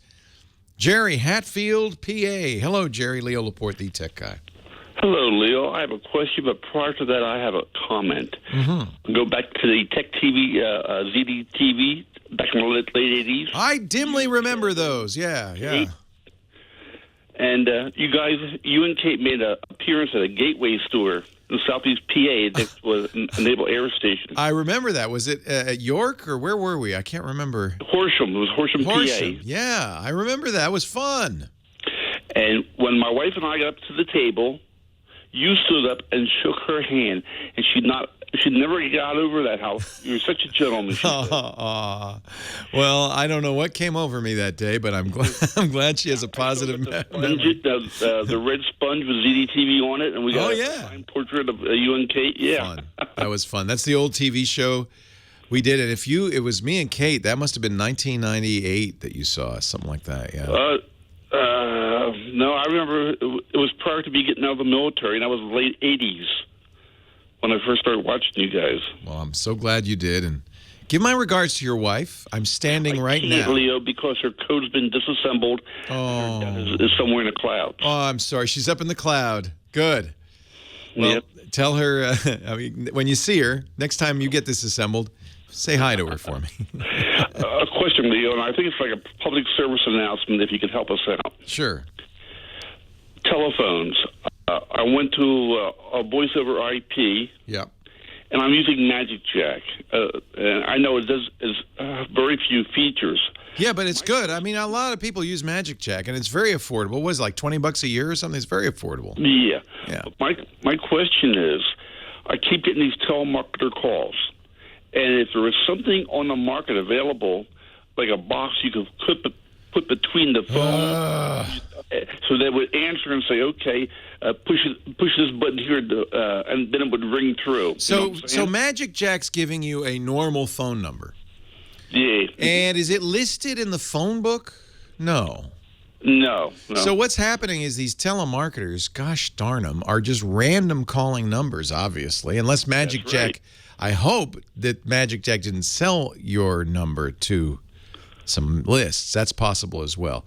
So that's true, but I get them on my cell phone. I can block them, but there's so many. I know. It's a blight. Now, the feds have the Do Not Call registry, which does not work. Yeah, and it works only if you have a landline. I don't even know if it'll work. It doesn't work on cells, and I don't know if it'll work on VoIP either. So that might be why it's not working for you. They are legally required if you say, "Do not call this number. Please put me on your do not call list." They are legally required to do so. The problem is there's 100 million of them. So you're going to have to ask every single one of them. At least you won't get them calling you back. Leo, they call from offshore, so they're not. They're not bound. No. Right, but is there a device? Not that I know of. There's no device now that'd be something for somebody to make. Well, here's what you could do, and it actually works quite well for me, is set up an account with Google Voice. Okay. And the problem is you're going to have to start using that number. But that number has screening. Okay. And there are lots of services like this. Google Voice is one, and it's free. And what you do is you give people that number. Let me see. How could you get now your Magic? What you want it to do is on your Magic Jack number. If you have a Google Voice number, you can say, first of all, if it's from an unknown caller, don't just go right to voicemail. But you can also, and I use this, you could say every caller has to announce themselves. And so when you get a call, they're supposed to say, I'm calling, this is Joe, your buddy. What do you mean announce myself? And then you go, hey, Joe. You press 1 to pick up. Telemarketers, when they hear that, they hang up. I've never yet had them say, yeah, I'm calling to sell you some life insurance. Never. Not once. Not once. They hang up. So it's a good way to get rid of them. The problem is it's a different number than the one you got right now. Mm-hmm. So what you could do is from now on, give out the Google Voice number, have it forward to the Magic Jack number. Mm-hmm. It's, the problem is just, I don't know what the solution is for this. I have an unlisted number. They're not supposed to do it to sell numbers, but the whole thing is just a mess. Just out of curiosity, how many calls do you get? I might get 2 or 3 a day. What? That's terrible. It'll ring 3 or 4 times. I see the number. I know it's a telemarketer. I pick it up, and there's nobody there. Yeah. There's a delay. And then they go, hold for an important message. Did you know you're paying too much for auto insurance? Click. Well, here's a good one. I'm calling from Microsoft, and your computer has errors in it. And I say, which computer? Click. Yeah, that one's really bad. So the chat room said there is a service called Nomo Robo, Nomorobo. I have no experience with it. It sounds like a device I guess maybe you have your phone number go through. This might be worth, if anybody's used this, call us and let us know. Nomo Robo. It's for a landline only. It's free, they say. It's Mobile Plus landline is $5 a month. I have an ISP. It says protect unlimited VoIP landlines. That's what you've got is a VoIP landline. So I'll check it out. Would you? And let me know? Because I have no experience. I have no idea. How would I let you know? Because I've been on hold for over an hour. I know. Just email Leo@techguylabs.com. Good enough, Leo. Hey, thank you. No, thank you, Leo. Appreciate it. Maybe it'll work. It'd sure be nice. I wonder if there's a... Because there is, it's distinctive, right? The first is there's a long delay. But you don't want a piece of hardware on your system hanging up on people either. You know what? I will try this as well. We had an interview with a guy who did a service called the Jolly Roger service. It was so funny. He basically set it up that your call... How did he work? Your calls went through a number or... I can't remember how it worked, but he had a recording that would drive telemarketers crazy. You can find out more at jollyrogertelephone.com. I wonder if I could play a little example. I played this when he came in for the interview. It was a really great idea. So this would be another possible choice. You can actually send telemarketers to the robot. I guess you forward a number. Okay, let's see. For mobile phones, for landlines, you press add. Oh, you conference. That's what it is. You conference a telemarketer in to this robot, and then you listen as the robot drives the telemarketer insane. I'll play a little clip of this for you when I come back. It's a guy going just like spacing out and wasting their time, and it's really not useful for blocking telemarketers, but it can be kind of a sweet revenge. Leo Laporte, the tech guy. Leo Laporte, the tech guy, 8888. Ask Leo. We need, there needs to be I don't know if there's a technological solution to robocalls, and of course, with an election coming up, you're going to be getting called all the time, especially if you're in a swing state like Pennsylvania, Ohio, Florida. Boy, that's got to be tough. We live in California, so we're not even in play. It's like they don't even bother. It's like, we know we're not getting your vote, so we're not going to bug you. Let's see. JB Placerville has called us with a question. Hi, JB. Hi. Hello. I have a iPhone 6S Plus S thing. Yeah, the biggest, latest iPhone. Yeah, I have 8,738 deals in my Gmail, which I don't pay much attention to. Yeah. And I don't know how to erase it. You have to do it one at a time? No. Well, first of all, which program are you using for your mail? Are you using the built-in Apple Mail one, or are you using Google's Gmail? I got my Gmail. Yeah. So it's not even on your phone. I don't know what you mean. So the way Gmail works is they store it on their server, and the Gmail program will download a few and cache them, but it doesn't keep them on your phone. So you have lots of email, but they're not stored on your phone. They're stored on gmail.com. Oh, they're stored on my, No, you can see them, but they're not there. From June 14th to, I see, they're just at, but how when you tap it, it will download it from Gmail if it's an older one. Yeah. And then Gmail kind of cleans it up. So it keeps a few there kind of in a cache, so they load faster. Yeah. But it cleans it up. So the old stuff, in fact, you can verify this yourself by just going to the old stuff and tapping it and seeing it doesn't load right away. It's just, you'll see the subject line that keeps that, but the body of the mail will take a little second or two to come in. So that's one of the real advantages of using Gmail or any server-side web mail, because you don't store the mail locally. It's stored on Gmail. So don't worry about it. It's not taking up space on your iPhone. Now, let me tell you what you can do. Okay, that's what I was concerned about. Yeah, no, I understand, because space is at a premium. You can, on your iPhone, launch settings, and you can see what's used, how much space is being used if you're interested in it. And you can even do it program by program. So if you let me see how we do this here. Every time I use an iPhone, I get confused about where stuff is put. But there is a place where they put the information about your storage, and it is, I wanted to say general, but I don't see it in general. Battery, privacy. Give me a hand here, chat room. Where should I look? Maybe it is in general. About, software update, access. There it is. It is. I'm sorry. Under general, storage and iCloud usage. So you don't care about iCloud right now. That's the cloud storage.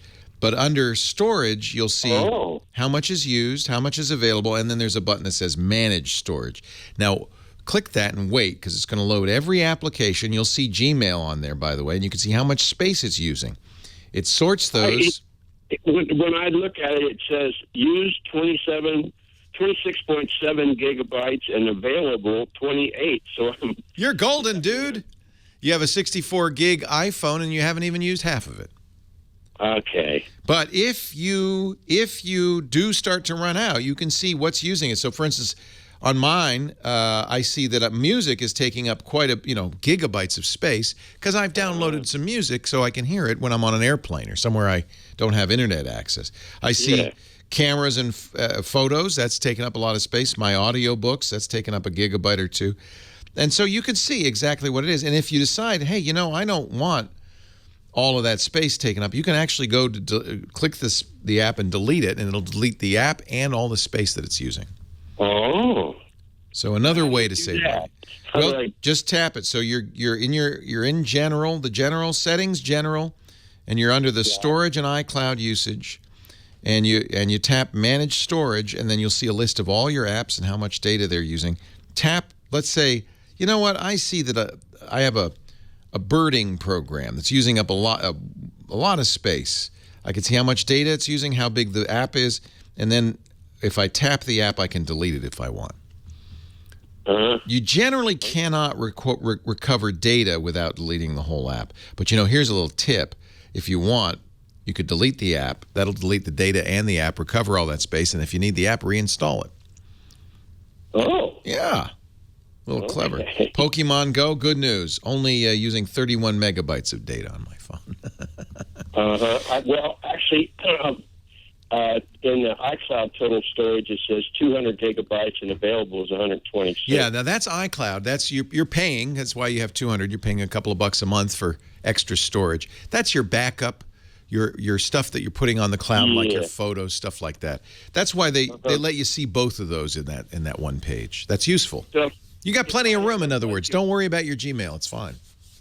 Okay. Don't worry about running out of space. Not yet. Not for quite a while. Not for quite a while. You haven't even used half of it. Thank you so much. You're welcome. I really enjoy your program. You're such a neat guy. I used to listen to you in the Bay Area. Yeah. I started in. I won't mention the call signs. I don't want anybody to get upset because we're on a different station now in the Bay Area. And then I took some time off to do TV, and then they called me. The wonderful Robin Bertolucci down at KFI in Los Angeles said, "What are you doing these days?" I said, "Nothing. Would you like to do a radio show?" I said, "Yes, I would." This was in 2004. And she helped me get it syndicated. We're on a couple hundred stations now, including the wonderful KKSF in San Francisco. Hey, thanks for listening. Well, great. I appreciate it. Take care. Thanks a lot. Bye, JB.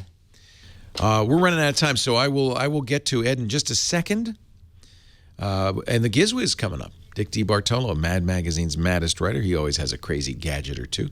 Don't forget the website, techguylabs.com. And I imagine we'll have a little Pokemon Go help on that website for you. 8888 Ask Leo. Leo Laporte, the tech guy.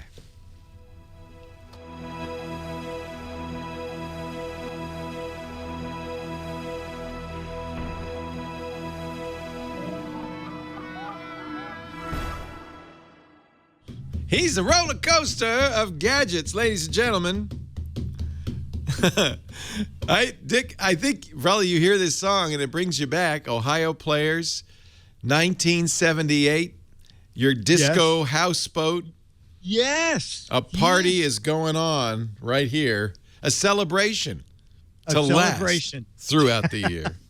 Hello, well, Dickie it's very funny, Leo, because we're going to go back with you and talk about, it's very funny, over at World News Now a couple weeks ago, one of the producers said, you love LEDs, do something about like LEDs or the history of LED, do something for World News Now. Oh, nice. That's a good subject. I started looking, and guess who introduced me to the world's first consumer version of an LED bulb that was the 60-watt replacement?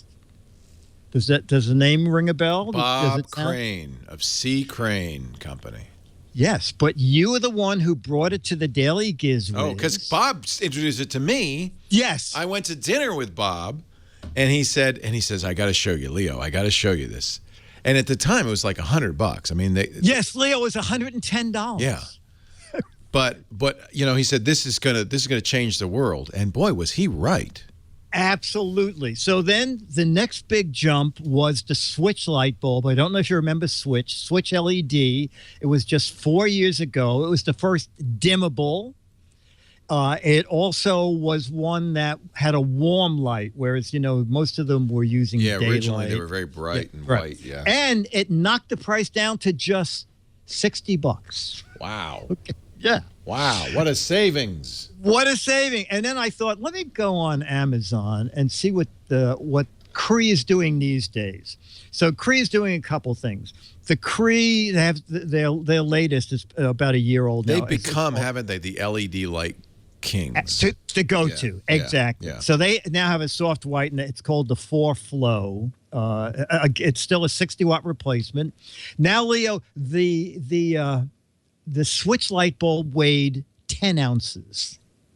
The Cree 60-watt bulb that is out now weighs 1.5 ounces. It can be put inside closed fixtures. People didn't realize that some of the early LEDs with the heat sinks and things, they didn't want them in enclosed glass fixtures. They were great for lamps. Cree also came out with the connected a 60-watt bulb replacement, but it's not Wi-Fi enabled, so it has to work through a hub like I forgot the hub. Oh, a Z-Big smart thing. Okay, so the home automation stuff. Yeah. But down to $8, and then I'm looking and it goes, wait a minute, I could buy a dozen for just $5 each. And then I'm thinking, wait, I have 3 lamps in my house. These will last so long, I will not be alive to be able to use a dozen LED light bulbs. Isn't this the funny thing? Because I put in LED light bulbs in our bathroom, and I told my wife, these are going to outlast me. Yes. In theory, right? They go 20 years, something like that, right? 20 years. And if you rate the life at just 3 hours a day, it's like 30 years. Yeah, the amount we use them, I'll be gone. Yeah. I'll be gone. Yeah. And if not, I'll be 98 years old going, I think I can change this light bulb.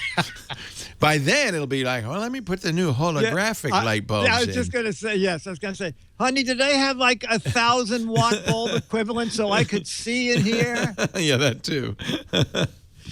And the only thing that hasn't changed is that you still, old dimmers won't work on LEDs because they're so wildly efficient that some old dimmers turn them way down and nothing happens. It cannot turn off an LED bulb.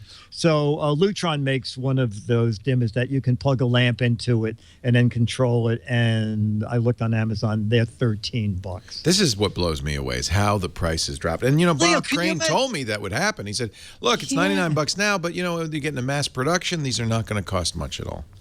No, they're cheap. They're as cheap as incandescent. Well, they're not quite as cheap as incandescent. Not quite as cheap, but still, you can get them as cheap as $5.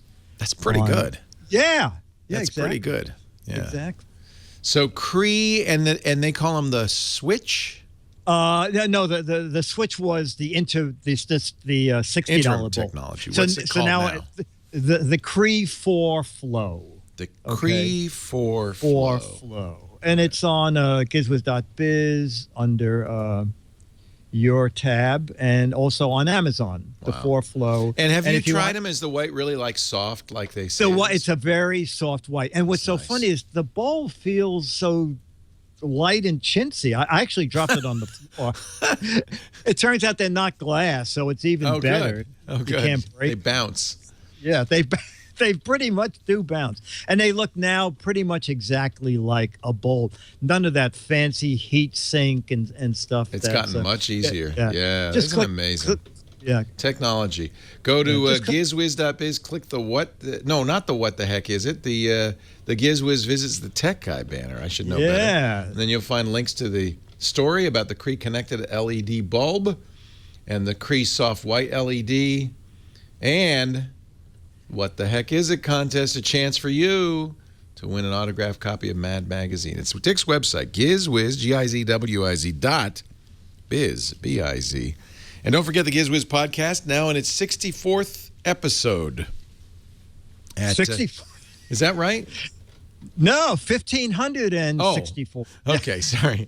64th independent episode. Yes. Yes, there you go. At gizwiz.tv. He does a great You should try going independent yourself. I think you'll One of these days, I'm going to get out from under that Leo Laporte's thumb and really, then my career will begin. Yeah, then you can do whatever you want. Gizwiz.biz, Dickie D. We'll talk again next week. Okay, buddy. Thank Take you. care. Take care, my friend. We're going to end the show as I began it, talking about Pokemon. Ed's on the line from Crossville, Tennessee. Hello, Ed. Hello, Leo. I hope you're having a good day. I sure am. How about you? Oh, I'm having a wonderful day. Good. I can sum this up in about a minute. That's about how long you got. I got, there's millions of blind and handicapped people in the world, and Pokemon is not available to most of them. No, it's no accessibility, huh? Nope. How would you make it accessible? I mean, the way it works is you're walking around, the phone vibrates, that would be enough to let you know. But then you have to, the game is to aim a Pokeball at the Pokemon. Okay, easy. Audio pitch. Oh, there you go. Brilliant. The footsteps that you have for closeness, pitch goes up closer you get. Brilliant. If you want the direction, go with a tone. Okay, so you can turn and listen for a higher pitch, a lower pitch, or a higher tone or a lower tone. And then you can just flip your phone at it. And there's a lot of money to be had from people who are out there who don't have anything else to do because they're blind or handicapped, and children. What a good idea. Well, and they must feel a little left out, right? I mean, everybody's talking about this game and you can't play it. That's exactly it. And by the way, there's a bee crawling up my arm. Hold on a minute. That's from the Jolly Roger robocall guy. Hey, you know what? We all need to be sensitized. There's no reason why this kind of technology can't be accessible to all. I completely agree with you, Ed, and I hope somebody at Niantic is listening, and we'll do that for you. I think that's a great idea. I cannot put in a support claim because it's not voiceover compatible, and there's asterisks on everything. Of course not, but I'll mention it to him. Hey, I thank you for the call. Really appreciate it. Thank you all for being here. To Nathan Staten, our musical director, Heather Hammond, the phone ranger, and to you for being here. I'm Leo Laporte, the Tech Guy. Have a great geek week. Well, that's it for the Tech Guy Show for today. Thank you so much for being here.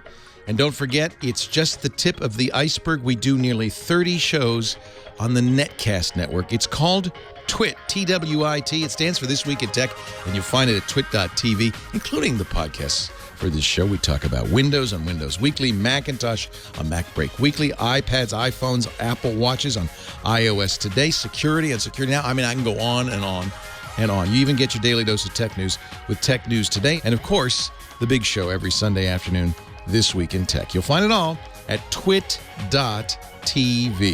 And I'll be back next week with another great Tech Guys show. Thanks for joining me. We'll see you next time.